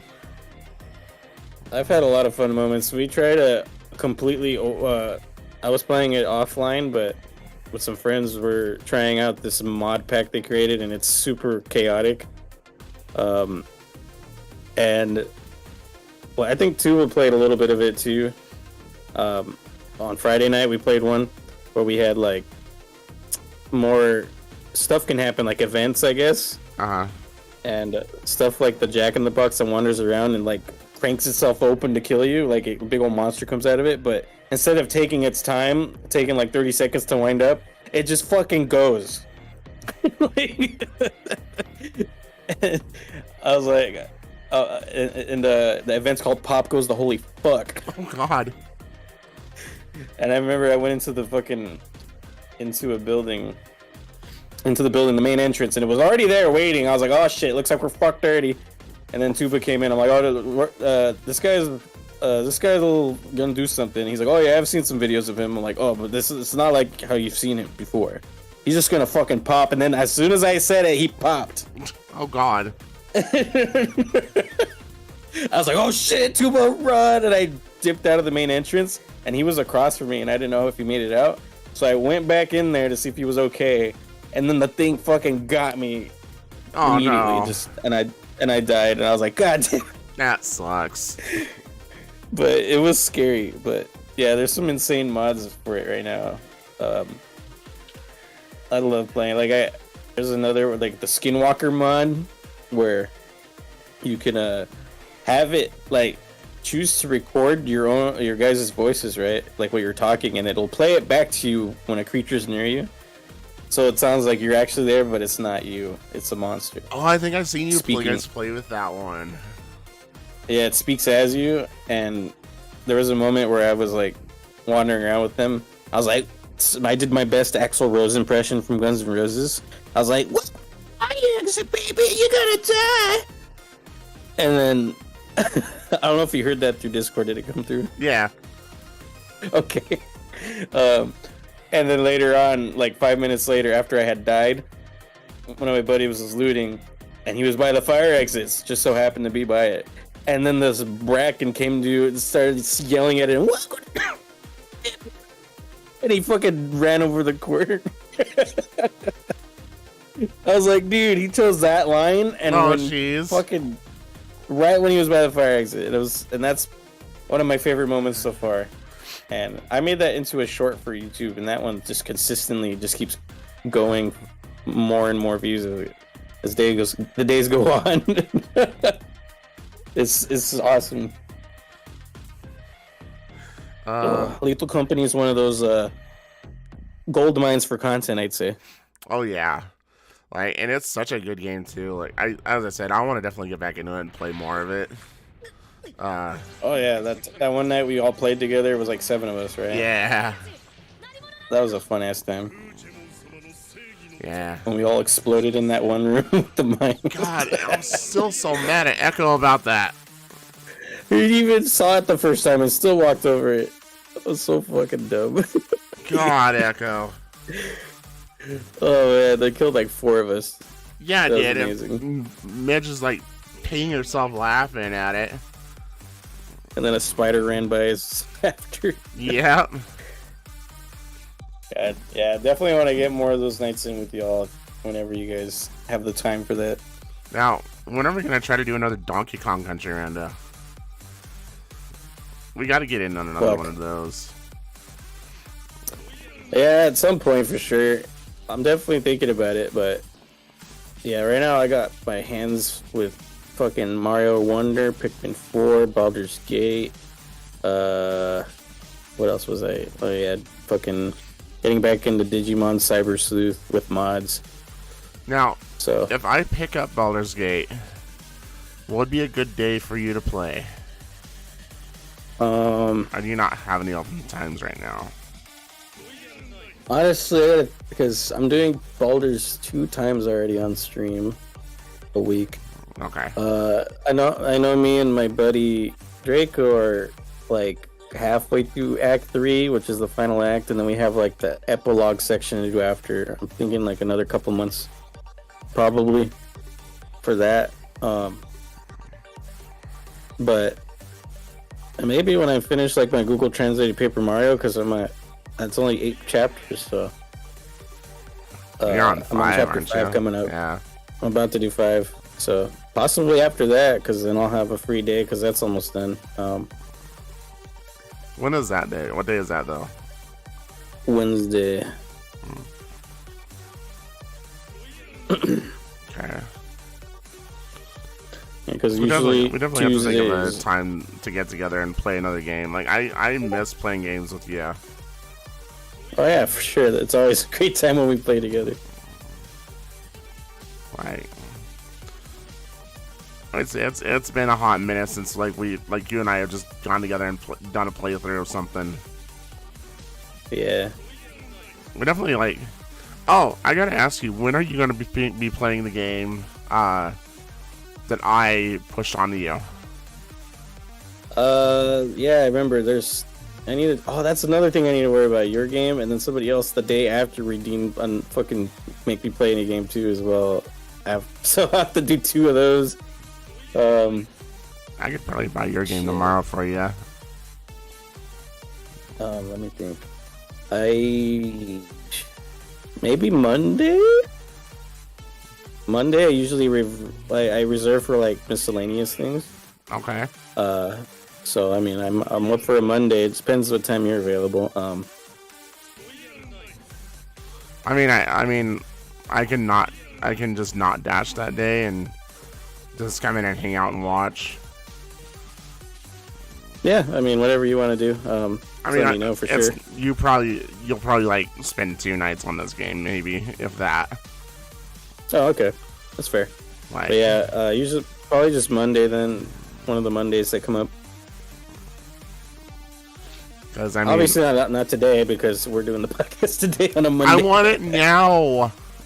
Meow. I want the world. I want the whole world. Now, let me tell you. Going into movies for a hot moment, Wonka. That movie was pure fucking gold. Oh, I was almost expecting to say garbage. You were saying good? No, like, that was like one of the few movies, like, there's not a whole lot of movies that I would probably go to the theater twice to watch. But Wonka was one of those that I was like, I really want to go watch it again. That's awesome. I heard some mixed reviews about it, but that's awesome that you really liked it. Well, I like working at my job. Like, I had one guy who came in and was like, you know that Wonka movie? It's like, yeah, don't go watch it. It's just pure garbage. The only time you're probably gonna want to enjoy watching it is if you have some kid with you so that they can enjoy the show. But like, Cordy and I went and go watched it, and we had like the time of our lives. Like, the humor in it is good, the music in it's good. Nice. It's a solid ground for the prologue to the original Willy Wonka and the Chocolate Factory. Oh, okay. Well, that's what it is, huh? Yeah. So I haven't watched a movie at all this year. Wait, hold on. Mario Brothers movie, I did watch that one. Oh, Mario Brothers movie? Oh, that was so good. Dude, I teared up a few times watching it. Oh yeah, I did too. Good for me. Seeing DK, DK was the best, man. Seth Rogen does a good job, even though it's just his voice. I kind of dig it. I'm like all the really cool like Easter eggs that they threw out there in the game too, or the movie. Oh yeah, there's like little jingles here and there that would play. Fucking Rainbow Road was sick as fuck. Yeah, that was such a cool thing. Yeah, that was a pretty enjoyable movie. Bowser is probably my favorite character though. Hopefully we're not spoiling it for anybody, but you know it's fucking out on DVD. If you haven't watched it, that's your loss. Nah. If you're a gamer and haven't watched the Mario Bros. Movie yet, what's wrong with you? I know. If you're watching our podcast and you have not watched Mario Brothers, you need to figure your life out, okay? But yeah, you heard about they're making the Zelda movie, right? I did, and I'm kind of... I don't know. I'm kind of hesitant on it. Yeah, I heard it's live action. I was kind of hoping for like Mario style, where it's 3D, but not like cartoony, but more like a grounded 3D. You know what I mean? Mm-hmm. Like, I'm but, utterly you know, curious, like, what kind of story they're gonna follow. Like, is it gonna be like a completely new story, or is it gonna be like the original Legend of Zelda? Are we looking at like Ocarina of Time? What generation are we looking at for Zelda? Yeah, there's a lot of questions because Zelda's a really like big nut to crack if you're trying to make a movie. You know, because there's so much material. Like Mario is kind of, it's got a lot of material, but it's not like lore and story, and it's more just fun, happy time, jumping around, fucking turtles and Goombas. Bowser's captured the princess. God damn it, you know, like that's just that. But it's supposed to be based on the Ocarina of Time story. All right, cool. Tubes knows. So I mean, that's cool. So they're starting at Ocarina of Time then, is what it is. I mean, I guess that would be fair. I guess that would be fair to start at Ocarina of Time, because I think that's like no, Skyward Sword is like the start of their timeline. But Ocarina of Time is like right after Skyward Sword. Ocarina of Time is Link gets the shit into the stick, doesn't he, huh? Well, Ocarina of Time is when it splits into the three different timelines. So it's if I think if I remember it, it's if Link succeeds in killing Ganon, it splits into one way. If Link fails to kill Ganon as an adult, and I think if Link fails to gather the spiritual stones as a child. I think that's how the three timelines split. So Skyward Sword is the start, but Ocarina of Time is where it solidified itself. Yeah, Skyward Sword is like the base of their timeline. I hear that from what I can tell, that I don't know too much, but from what I've seen, that Link, that version of Link that's in Ocarina of Time, is the hero that will never be remembered by anybody, because for some reason, like, nobody recognizes that he saved everybody, and he kind of just exists now. Like, that's what I saw from something. Like, and maybe there's a certain timeline of it. I'm not sure. I don't know too many details about that, but it was kind of sad to think that, you know, after all he did, he's just not gonna go down as a remembered. Because in like Twilight Princess, he's supposed to be in there, I think, right? Yeah, I was wrong. So, Timeline 1, the default time, or the defeat timeline, is the Darker Legend of Zelda series of games, which focuses on what happens if Ganondorf defeats Link in Ocarina of Time. So it's just straight up defeats Link. Victory 2 is, or Timeline 2 is the Child Era Victory. In this timeline, Ganondorf is defeated in the Ocarina of Time, and Zelda grants Link his childhood once again to live out the years he missed as a result of that game. However, Ganondorf is still alive throughout the series, surviving Ocarina of Time. So this is I think the timeline that we see in the game. Yeah. And then Victory 3 Adult. The Adult Link branch follows on directly from the end of Ocarina of Time in a world where Ganondorf is sealed away, but the bloodline of Link's descendants has disappeared. Link is always sent back to his childhood at the end of the game, but the world he left behind to do so carries on, leaving it without a hereditary protector. So that's when it goes into Wind Waker, Phantom Hourglass, Spirit Tracks. That's great. It's the timeline that was flooded for Wind Waker because the hero spirit was removed.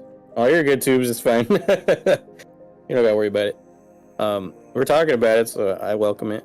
But yeah, like I see that from Twilight Princess, when you're learning new tech and that skeleton man that's teaching you, it's supposedly supposed to be the hero of time, right? Yeah.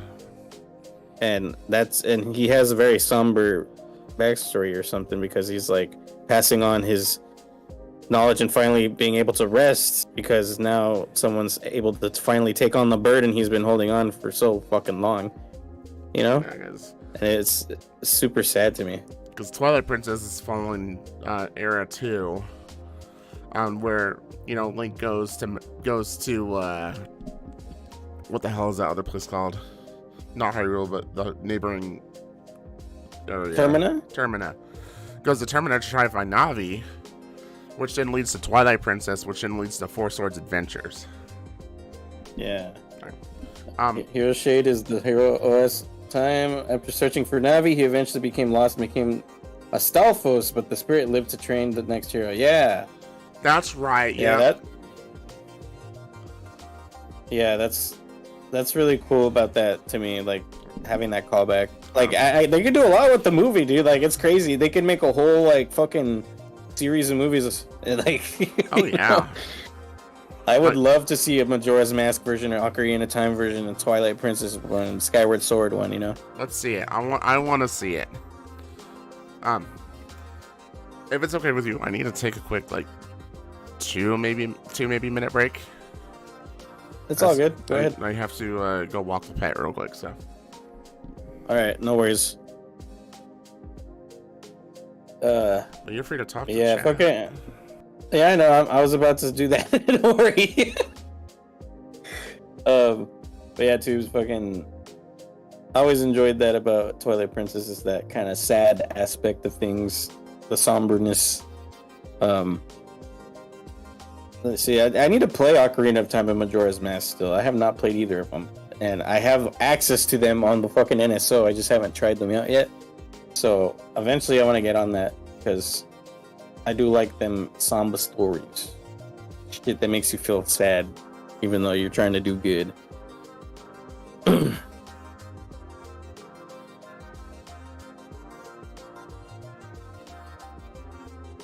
Yeah. Fucking, I hope they make a good series for Zelda as movies. Love to see that, yeah. So that'd be a very cool potential for Zelda being movies-based stuff, to have some of those stories in there. Let's see what they would do with Mario. Mario, I don't know, they didn't really take a single like game, really, right? They kind of just mishmashed Mario's, all his, everything he's been in. So I'm wondering how they're gonna handle another Mario movie. That's gonna be interesting to see how they do that. I hear talks of Donkey Kong getting his own movie, which I would fucking love to have, just Donkey Kong and Diddy having an adventure. Fucking Michael Cera's Diddy Kong, something like that. What else could there be? Fucking a Metroid movies. Those would be easy claps, honestly. Sci-fi Nintendo shit. What about you, Tuba? What would you like to see, but movie wise? Because like Nintendo has a lot of possibilities. It won't surprise me if they even go Fire Emblem. I'm not a big fan of the games. Never really tried them or cared to try them, but I could see them doing Fire Emblem. But will they do it in anime? Or will they do it like live action? That's another thing, because it's already inherently kind of anime as of like nowadays, how it looks. But like, will they do it live action? Honestly, would love something F-Zero. Oh yeah, there's a lot of hidden lore that is never touched on in the games. The F-Zero, that'd be sick. It's the next Fast. It's to compete with the Fast and the Furious, dude. We'll have Hollywood equivalents, We'll have F-Zero competing with Fast and Furious. Zelda competing with, I don't know anything, honestly. What series that's been around for a while that could be like Zelda, but not. I don't know. Then is the next Marvel confirmed? Honestly, dude, they're gonna make their own Nintendo Cinematic Universe. The MCU, if you will, instead of the MCU. Dude, they could make a cute-ass Kirby movie. Kirby would be so adorable to watch. I would fucking love Kirby as a movie. Like, I know you know how much I love Kirby too, but yeah, for those of you that don't know, I am a big Kirby fan. Probably my top 5 Nintendo series. It's because you like things that suck. No, I'm just kidding. Depends what you mean by that. It's Mega Man. You need She's to play gone more from suck to buffet. blow. It's the same shit. You know? That's... That reminds me of a joke I make every time I play Banjo-Tooie. They have the Blast-O-Matic or some shit in there. Or suck something, and it says blow and suck as the buttons. I'm like, it's the same button, bro. Need to play more buffet, Kirby's Dream Buffet or whatever it's called. Yeah, dude. We need to get more people on that to get a 4-person lobby. That'd be fun. Hi, Tamara. Oh man, you just yeah, we're talking about what movies would be cool as like Nintendo movies. Nintendo movies. Yeah, I was talking about like Easy Clap, Sci-Fi, Metroid. 2% F-Zero would be cool, and I'd be like, that'd be the competitor to Fast and the Furious. I mean, Like if Vin you're gonna do an F-Zero, I might as well just Hold follow on. the same aspect of. We could make it more meta though.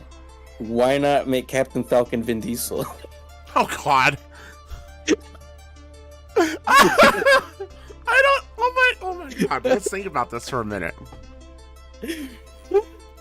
Sorry, I'm just thinking about it fucking with this bald ass head, dude.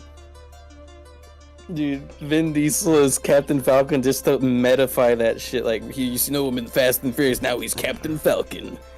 Okay, Like, holy I think fuck, that would I blow think my we need mind. to reach out to Mr. Vin Diesel. I think we need to find like his Twitter and message him and be like, "Dear Mr. Diesel, I am cordially writing to you to let you know that we have this really fucking cool idea that I think that you need to get along with Nintendo with on this. You need to come up with some kind of F-Zero movie and make it look just as badass as Speed Racer was."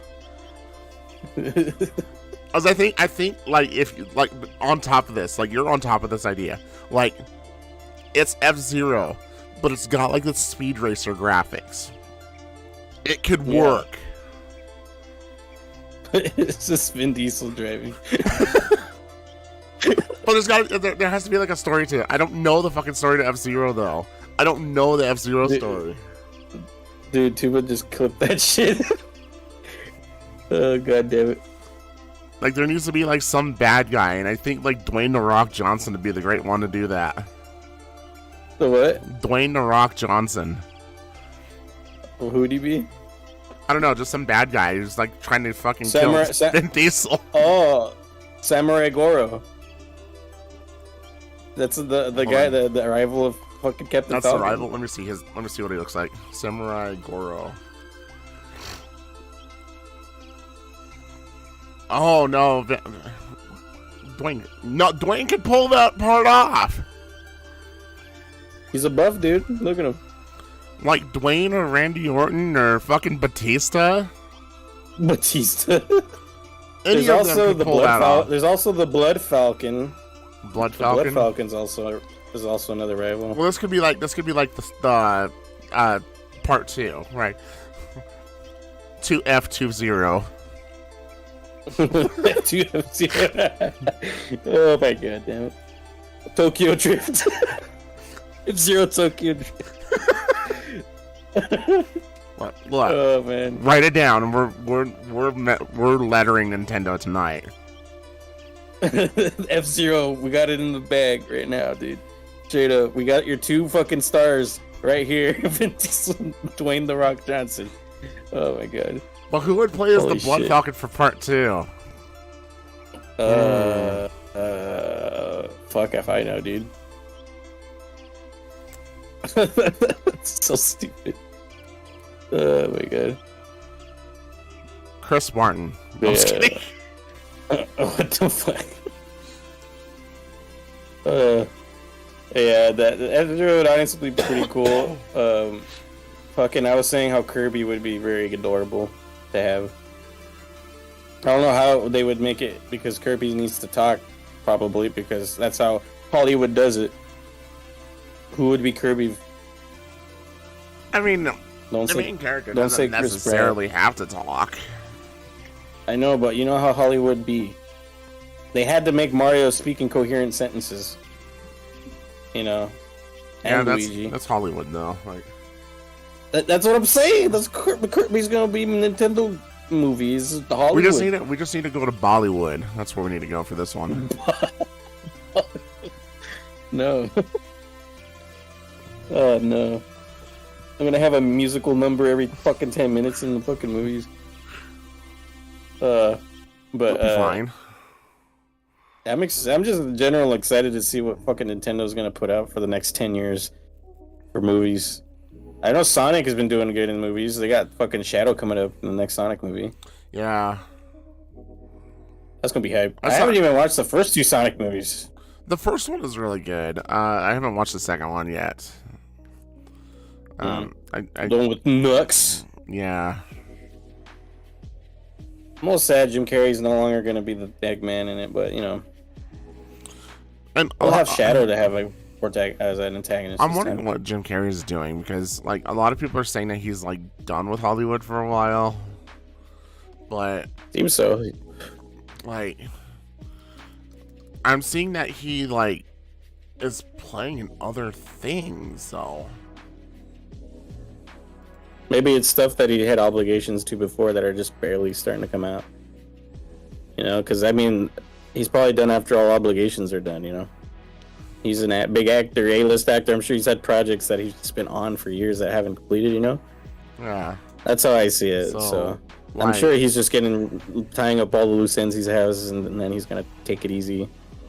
Like yeah, Sonic the Hedgehog 2 was the last one that it shows on his wiki, but yeah.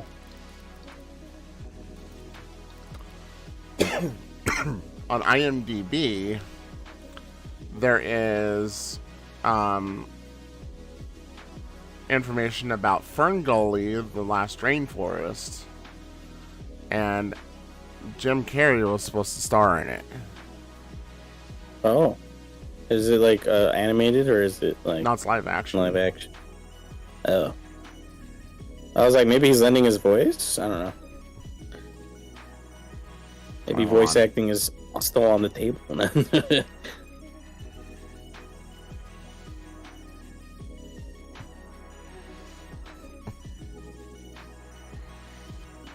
Oh. It looks like it was a debunk. It was a fan-made poster. It showed up online in June 2023. It's now circulating all over social media, but there are no official plans about it. But when they made it though, like they made it look like fucking like mint. If it's just a fan-made poster, it looks mint. I just sent it to you in Discord. Oh, I'll let you look at it. Like, you cannot tell me that does not look like a fake poster. It does look kind of real. And then, damn. What else was there? It was a Beetlejuice 2. Wait, he says Eggman. Jim Carrey's still gonna be Eggman for Sonic 3. He's pushing for Fat Eggman. Hell yeah. I don't think Jim Carrey's gonna be in this one. Never mind, that's my bad. But Beetlejuice 2 though, that's exciting to see. Oh yeah, because you haven't watched it at all. The first one. You haven't watched the first one? Nope. Oh my god, Trouz, you poor secluded child, you. I was all about watching cartoons. I didn't give a shit about no live action. That's how I was back when I was a kid, though, at least. I didn't give a shit about like anything that was... I know Beetlejuice definitely for kids, but I just think... Like, also, like, Ghostbusters. I didn't give a fuck about Ghostbusters. I was like, it don't have no fucking animated cool cartoon characters. I don't give a flying fuck. Get it out of my face. You know? That's how I sounded when I was a kid. Hey, it's my favorite time. Yo, what's up, Joe? That newest Ghostbusters movie, though, that was, like, mint. The one where it was, like... I didn't watch. It was supposed to follow, like, way after the original 3 Ghostbusters. Or the 4, or whatever, how many Ghostbusters there were. Yeah. But that was a good one. Okay, yeah, so yeah. Beetlejuice 2 is supposed to release September 9th, 24. So this year. Nice. It's crazy to think that it's 2024, so I'm still tripping on that. I know. I think We're Tim already Burton here. was the one who directed this Beetlejuice, so it has to be good. Good old Tim Burton. Although Tim Burton did do the second Willy Wonka movie, and everybody hated that one. Yeah. With Jim Carrey. I mean, not Jim Carrey. Fucking Johnny Depp. What the fuck? Yeah. We're just talking about Jim Carrey, and I just got all confused. Yeah, Johnny Depp. I thought Johnny Depp slayed that role. Like, He did really good. I liked the movie too. He did a very interesting take on him. I think the reason why people hated the Johnny Depp one is because like the original Willy Wonka was on a completely different path of how it was supposed to go. Yeah. Like both stories are pretty similar to each other, but the one that they made for Johnny Depp, that one I think more follows closely to the books than what the original Willy Wonka did. Right. So, like, but I can understand why people hated the other one, the newer one, versus the old one. Have you watched either of them? I watched the original one quite a bit. But you never watched the new one. I watched Johnny Depp's, not the new one. So you watched Johnny Depp's, but not Gene Wilder's. No, I thought when you mean new one, I keep thinking you're thinking of Timothy Chalamet with No. this brand new one. Timothy Chalamet is completely out of this conversation. Right now we're talking Johnny Depp and Gene Wilder. I watched the original one quite a bit, and Johnny Depp's one I watched maybe like 3 or 4 times. Okay, so what are your thoughts on him? On Johnny Depp? On both of them? Well, I enjoyed them both for what they are. I like that the first one is full of wonder, but also uncertainty and creepy vibes sometimes. And then I like how the second one's a little more kooky crazy about things, a little more silly, and it's definitely colorful still. But yeah, like I still prefer the original, honestly, because it's the original. But they're both good in their own ways, I feel. Yeah. So I had no issues with Johnny Depp. No issues. I still like I like them both. I can't choose one over the other, because I like one for certain specific reasons and I like the other for their own reasons. Yeah. I think like reflecting on the dad in the newest one or the newer one, Johnny Depp's. I think reflecting on the dad kind of like really threw it off base. The dentist stuff? Yeah. Right. Cause I can't say nothing about the newest one, Charlemagne or whatever the hell his name is. Yeah. I can't say much about that one without spoiling things, so I have to restrain and watch my mouth. Yeah. Sad. Oh, yeah. So, fucking, what else can we talk about for? Well, what sort of plans do you have for the future for your streams and other things? I'm planning quite a bit, I think. Do you want to elaborate with your community? Yeah. So one of the first things you're gonna notice is, I ordered me a really cool piano keyboard for my music software. And I've been lacking on a keyboard for so fucking long. I've been using my actual computer keyboard to like play some shit, and it's very awkward. I don't like playing it that way most of the time. It's just my fingers are too big for the fucking keyboard. And I have limited room to do things. I have like only 3 octaves to work with on this, but I have ordered this thing that's 5 or 6 octaves. And I have a keyboard stand, and it connects directly into my FL Studio software. And I can do shortcuts on there. Like I can start my songs, pause the song, delete something, cut something, little things like that, just with buttons.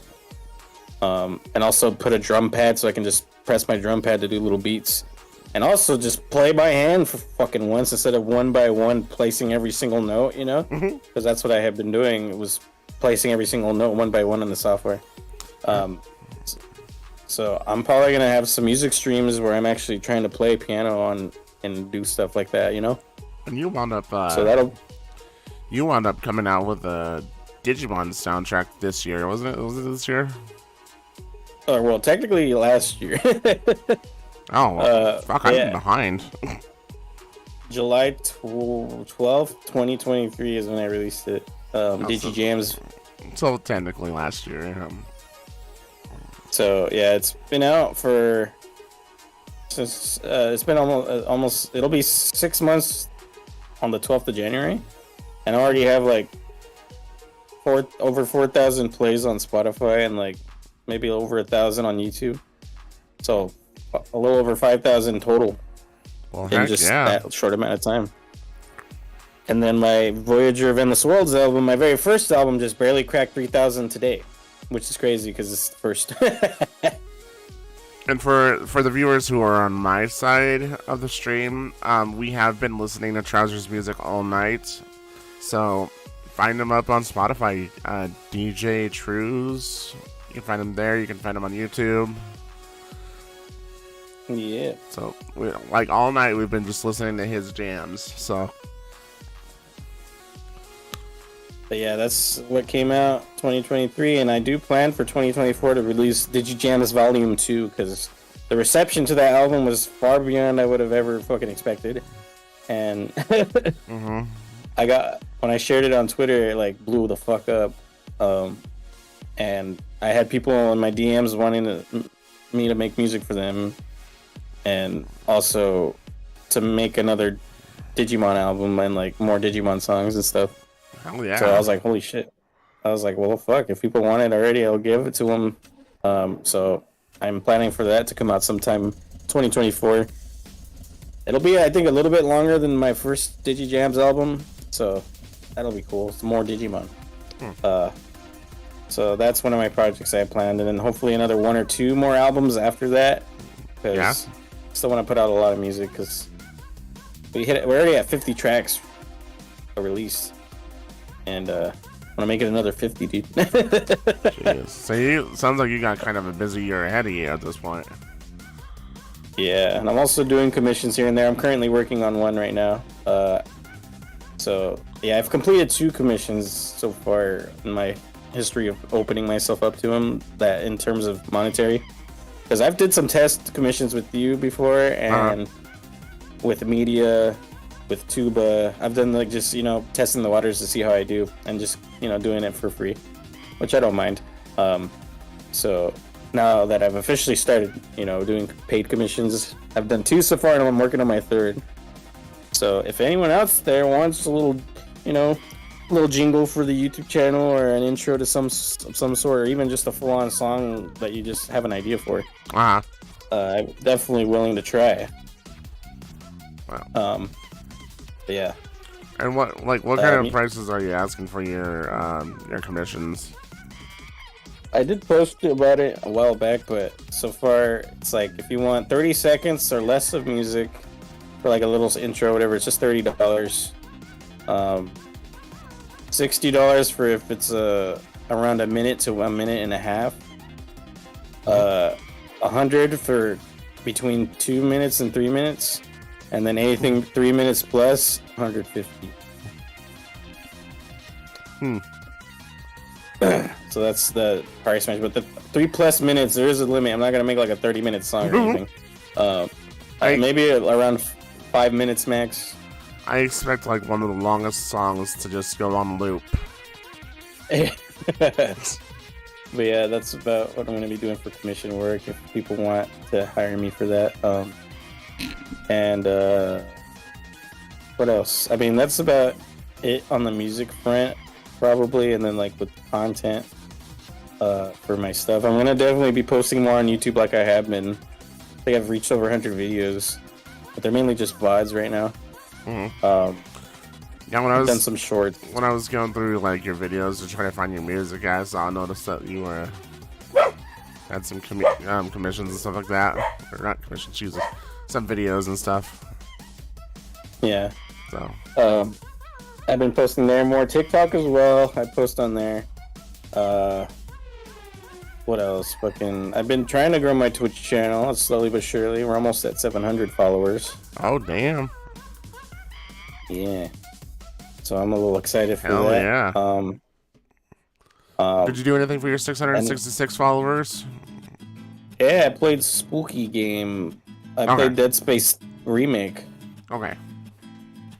I want to make sure you that's what I did. Didn't forget that goal that you set for yourself. Oh no, I did that back in October because it so happened to line up. Like, I got around 666 followers just before October. I was like, might as well shoehorn it in for Spoopy Month. Right. And I put Dead Space Remake, and it was super fun. That was a callback to when I first reached 100 followers, because that was my goal for back then, to play Dead Space 1 for the first time. And it was crazy. To have that little parallel. Yeah, and then I'm gonna be probably doing more Digimon again. I had a couple months break from it, but I'm coming back. I kind of want to hop back into the Yakuza series again, because that's getting super hype because of the new games that are coming out. I'm still behind. About your Yakuza series. I'm on Yakuza 6. I still need to play 7, and then 8's coming out. Also, I wanted to get back into Assassin's Creed, but they're so huge of games that it's kind of hard to motivate myself. But that's one that's kind of planned.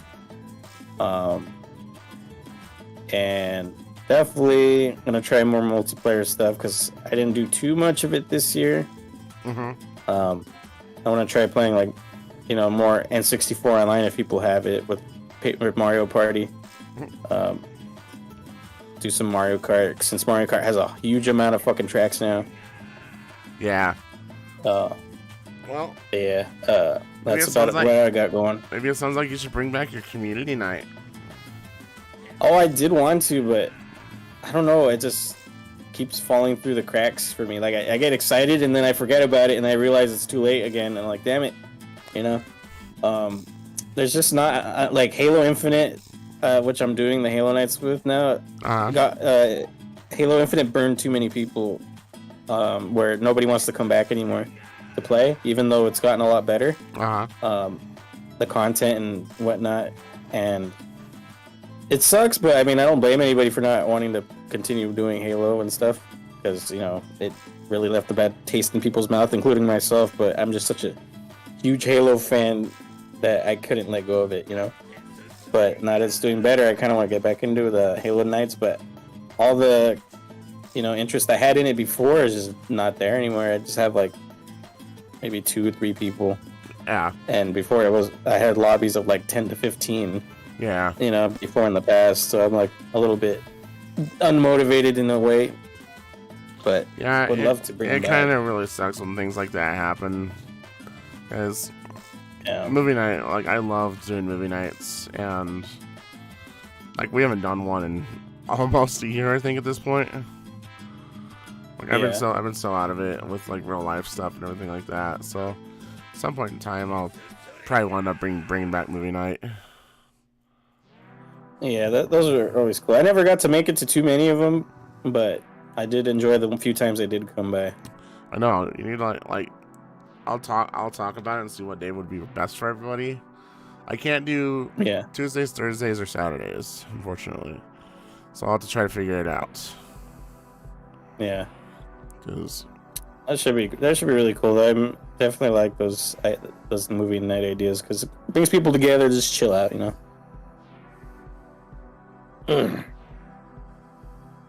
Yeah, I can't think of anything really else I have planned for 2024. I do. There's a little bit of an unfortunate thing that's happening midway through the year for me, is where my newspaper job is going to be done with completely, because nobody wants the paper anymore. Yeah. It's all electronic based now, and also my old customers are all passing away slowly but surely. The ones that do stick around, Yeah. So my contract got extended just a little bit though, because my contract was supposed to end in March, but now it's ending in June.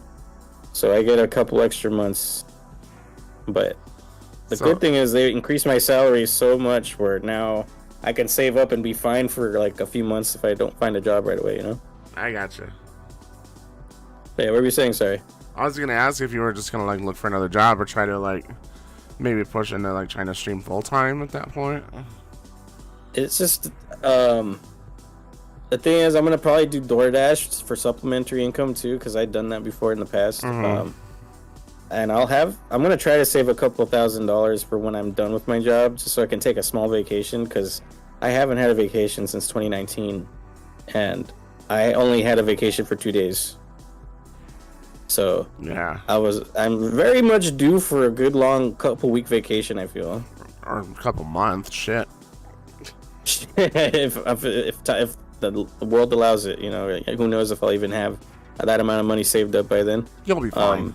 But I'm sure I'll have some good amount of time to wait around. But yeah, well, during that time that I am going to be jobless and giving myself that little break, I will probably go extra hard on streaming, even though, you know, I should be on vacation probably.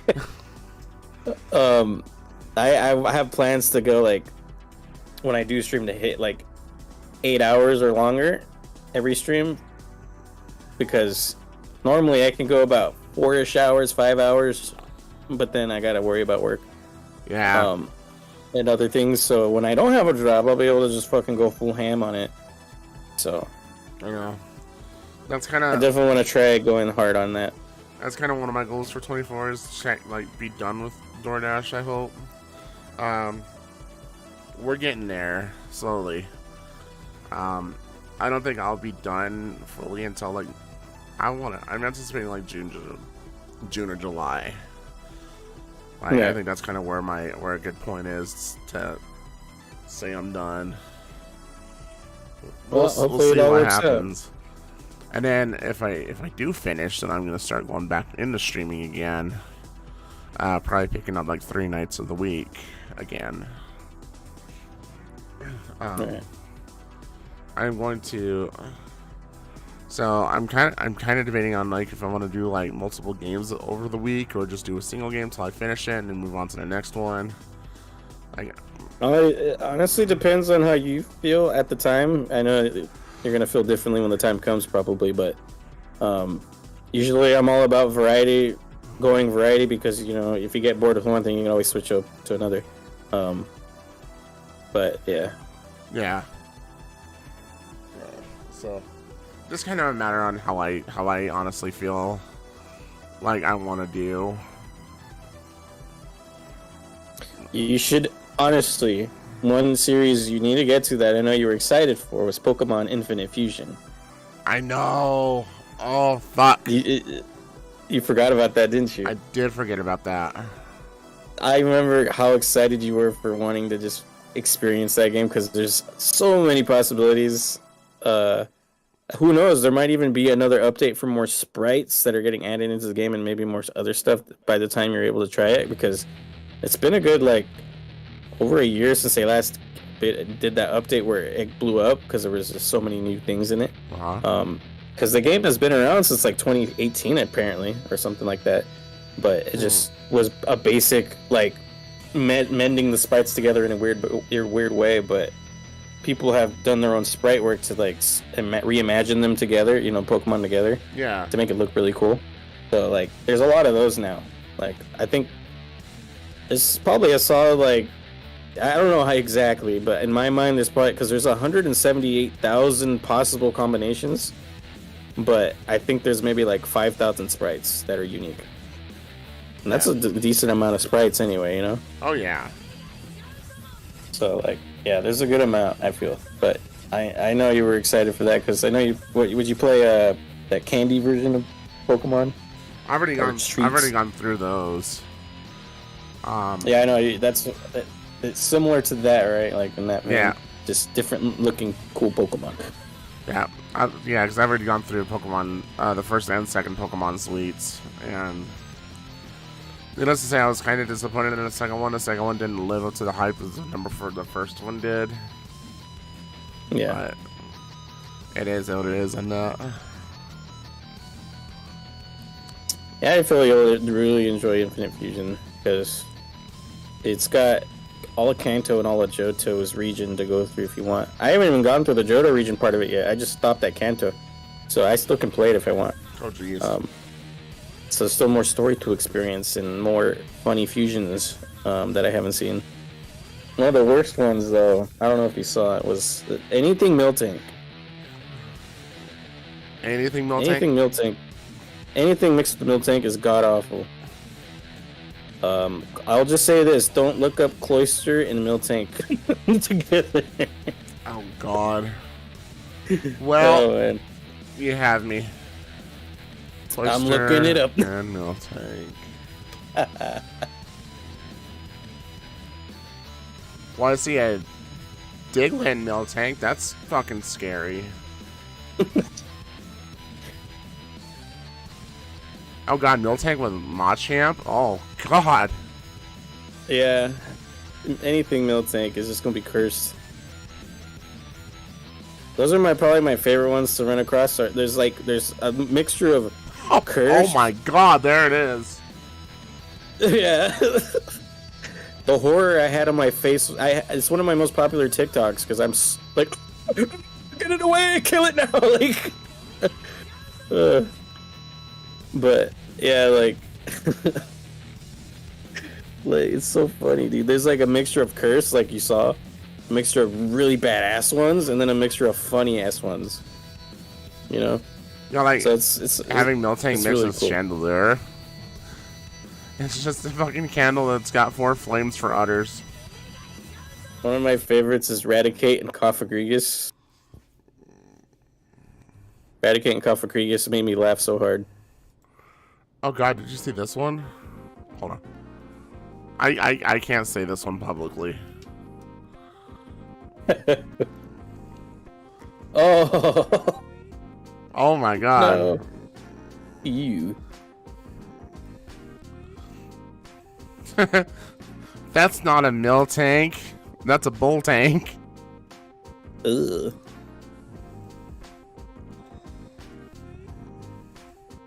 See, now you're all down the rabbit hole and you want to play it now, huh? I don't know. Down the rabbit hole. Did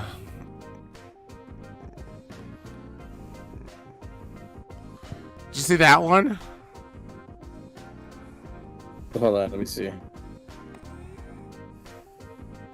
Oh God, yeah, I've seen those. Oh God. Yeah. I remember I was doing a 4-way Soul Link Nuzlocke at one point with Ben from the Gaming Avengers, Steph Babies, and Casual Mer. But it got so difficult that we got like intimidated. I got intimidated at least that we just dropped it. We didn't agree to drop it, but we just kind of all just collectively stopped asking if we're gonna keep playing. You know. Yeah. And I figured it was because that Soul Link Nuzlocke 4-way is already pretty bad just in general, but with Pokemon Infinite Infusion, the fusions are so wild that you never know what the fuck's gonna happen, so it's just crazy. Yeah. I'm excited to get into Pokemon Infinite Fusion. Yeah, it's really good. Let's take a look more here. So that's gonna be something you want to play during your time back? Yeah, for sure. Put that in with your variety stuff that you're gonna do throughout the week. Well, other things that I want to kind of do, I plan on trying to make a comeback to redo Ukulele and the Impossible Layer. Oh. I have not beaten it. I've not beaten the Impossible Layer yet because it is like deemed impossible to do so. I fucking gave up after a while because I got so mad. I've always had the goal that I want to beat it and then beat it without the help of any bees. I have made it 25. Oh, yeah. Forgot about that. I made it at 25% of the tower without bees. Man, I can't imagine how difficult that's gonna be. Yeah. And then another one of my goals, another one of my big goals, is in World of Warcraft, obviously. They have a classic realm, so it's like the old school days, but it's hardcore. So that basically means that you have one life, and if your character dies, you have to reset it. Yeah. And redo it. Damn. Hardcore, man. Really I've is. seen that with Minecraft a bit, but not with World of Warcraft. It really is.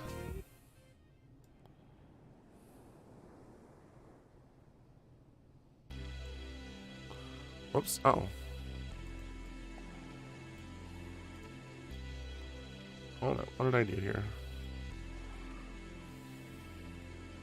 Oh god, I broke something. Oh no. There we go. I fixed it. Okay. Let's not touch stuff anymore. No more touching things. Yeah. So, I think though, if you're okay with it, we should start bringing back our podcast every month now. Oh, yeah, Get definitely down back for that. into the groove of it again. Like now that a certain individual is gone, we could probably redo a certain podcast. Bring somebody else in for their top 5 best and worst. Yeah. We definitely need to try to come up with a tier list for the best and worst Christmas movies, and determine. I will say I am not versed in Christmas movies, man. So Wow. I will not be good at it. I'm sorry, man. I would love to if I had watched enough Christmas movies, but I've always avoided them like the plague. Why? I'm such a I don't know. It's how I am, dude. I don't know what it is. It's just I'm like, fucking Christmas movies, dude. Only one I can really remember is maybe Rudolph the Red-Nosed Reindeer, old one that was like stop motion, and that's all really. Frosty the Snowman, or was that one? Yeah, that's one. But that's like 2 out of like, I don't know, a shit ton. The Home Alone movies, I guess, too, but that's about it. Oh, don't forget Die Hard now. Die Hard. Yeah, I don't know. I can't really think of anything that I've seen that's Christmassy. That's Yeah. because I only have like 4 movies probably I've seen. And like, we would have to like redo our Nintendo series again because of the lost one from years ago. Yeah. Like, we have options. Yeah, we do. Fucking could make I don't know if you're down for one-offs where it's like when a Nintendo Direct comes around or something like that in that nature, and we could just do our Discuss it. discussions of it, or Yeah. even reactions of it if you're available to watch it when it happens. But that's usually like with Nintendo, it's always like 7 fucking in the morning, dude. I know, and like 3/4 of the time I'm at work when this shit releases. So Yeah. I mean, I could always hold off on watching it until you're ready, and then we both react together. Or something like we that, could do you know? that. I'd be down for that. I'm done. I don't mind having to wait. I just have to be very careful on Twitter. Yeah, and just like we could just have like a small one-off, like, and like if it's like in the middle of the month or something like that, and it's like not even like a long podcast that we do, like Like I'd a be quick toast hour down and for a it. half. Yeah, dude, I'm down for that for sure. Because that'd be a little extra to the podcast, a little tinier episodes. Yeah, I bet people would enjoy like the tiny episodes of reactions. We could I don't know. Is there a way we can like make it to our podcast image is like has a TV but big enough where everyone could see the reaction? I don't know. What do you mean? I don't know.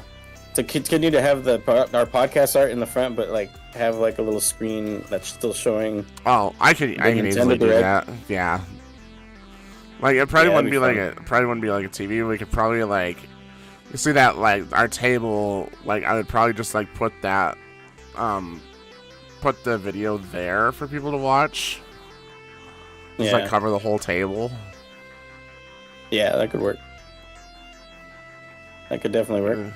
If anything else, I could probably see if 8-Bit would be willing to edit the artwork. Oh yeah, that could maybe help But yeah, I definitely think that'd be cool to have a little reaction podcast. Oh yeah. Oh And like if it's like cases of like if like for like even like the game awards, if I'm available, yeah, the Game Awards is next could year. do that. Yeah, And if we Game wanted Awards to podcast. bring in special guests too, I'd be okay with that. Yeah, for sure. Just thinking about it. Fucking, I thought about. Did we ever do a Pokemon episode? Yeah, we did, huh? Jerry. Yes, we did with Jerry. What if we had Pokemon versus Digimon?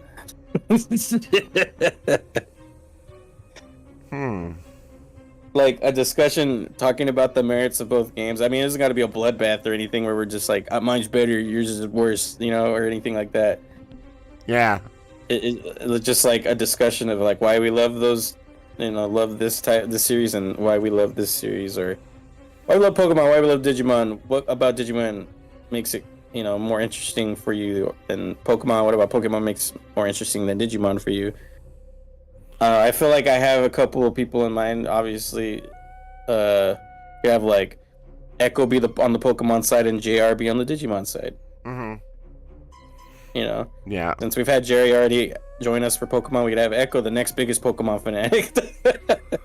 Or like we could also have Bree. She's a fanatic. Like me and Bree versus you and JR. I mean, whatever works. Honestly, I'm down for it. I know me and JR are on the same team for Digimon. I know you guys are. I just think that me and Bree, we'd rock y'all's socks. Oh man, I mean, I could see both the good and I know that Bree's never really touched Digimon, and I don't think you've touched it too much either, right? Not really, no. But on the other hand, me and JR both have played Pokemon quite a bit at the same time as Digimon, so feels a little weird. I don't know. I gotta will it be a fair discussion? So, here's my thing though, is I did enjoy Digimon back in the old days, so I still am very familiar with Digimon and a lot of the Digimon. Okay. So I still could put up a fair debate as to why I am right and you're wrong. You know what I also think?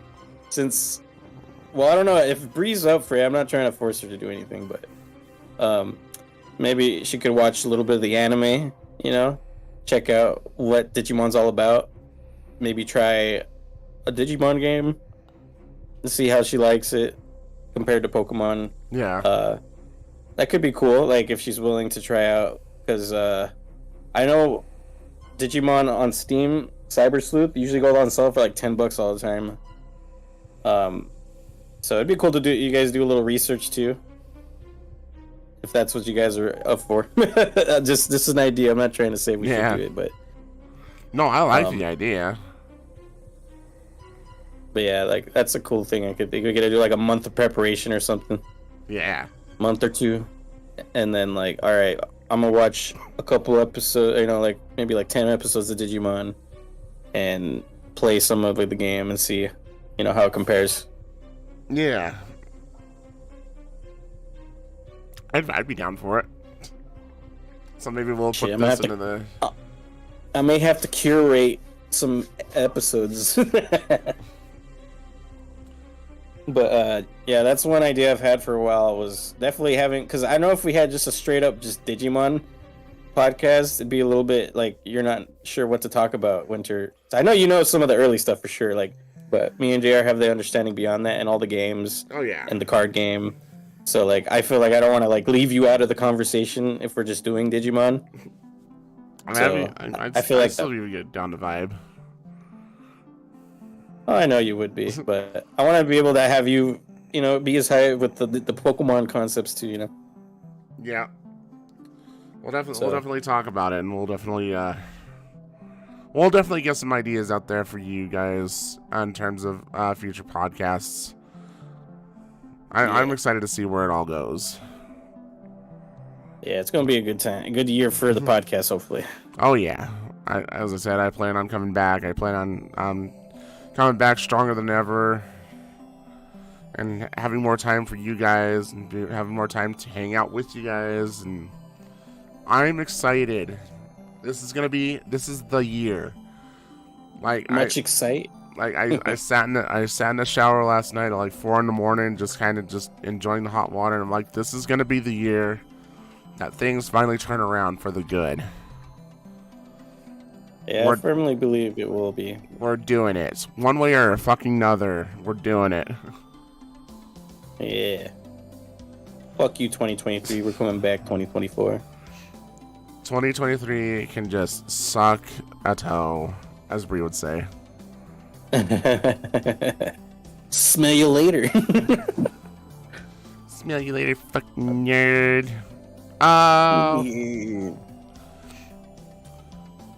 But I think that about wraps up for me on my 2023 and my future plans. Do you have anything else to go with, buddy? Not that I can think of. I think we covered base for a lot of things.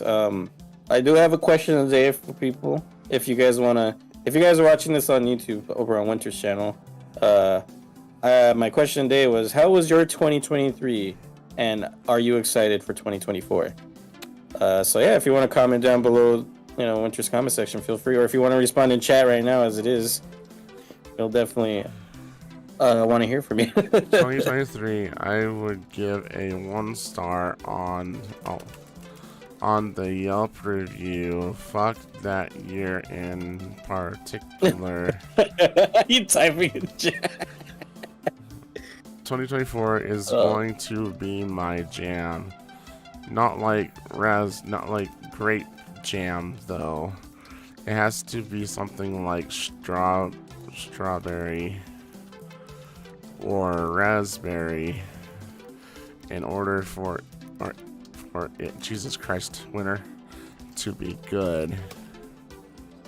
Oh my god, dude. Like how you said it all out. Okay, I'm still reading it. God damn it, dude. Grape jam. Fuck. Oh man. But yeah, do you have any questions for anybody? If you guys have any, if you guys think that you have a cool idea that you would like to see for a future podcast, please let us know. We'd always be happy to take in ideas and suggestions. I think it'd be cool to have like some kind of suggestions from you guys to see, what would you guys like us to talk about? Because I think at some point in time, Trouz and I are going to be running out of ideas, and that's not going to be good podcast material. So, no ideas, the podcast. No ideas, the podcast. We're just here. You just sit here in silence. So, how about them fish, huh? The air smells nice. Sun feels good. Like eventually we just like start like looking up like jokes and just like, here's a good joke. So a doctor like goes up to this patient. He says, I have bad news and I have worse news for you.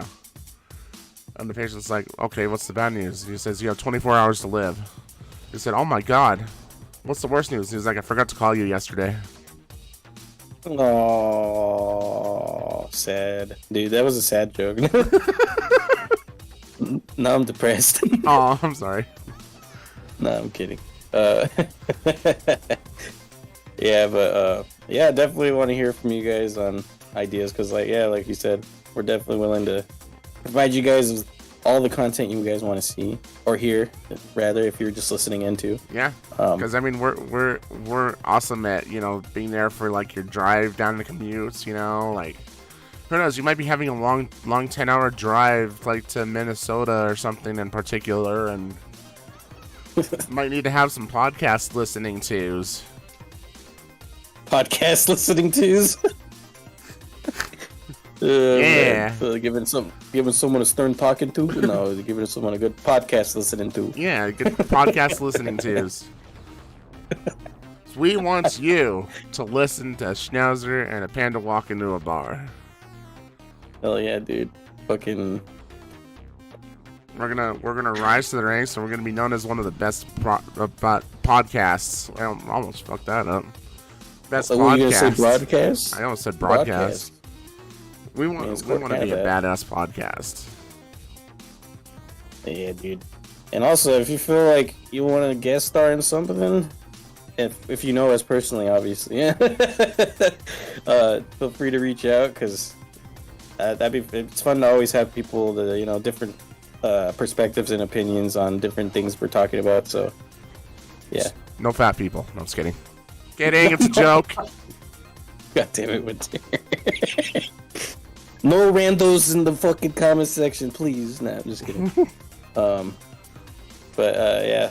I think that's pretty much it for the episode then, huh? I think that's where we wrap it up, buddy. I mean, it's not quite as long as some of our other ones, but I think we covered all of our grounds. Yeah, I mean, it's fine. Usually when we have the guests, it just we go for longer, but you're not fat. So when's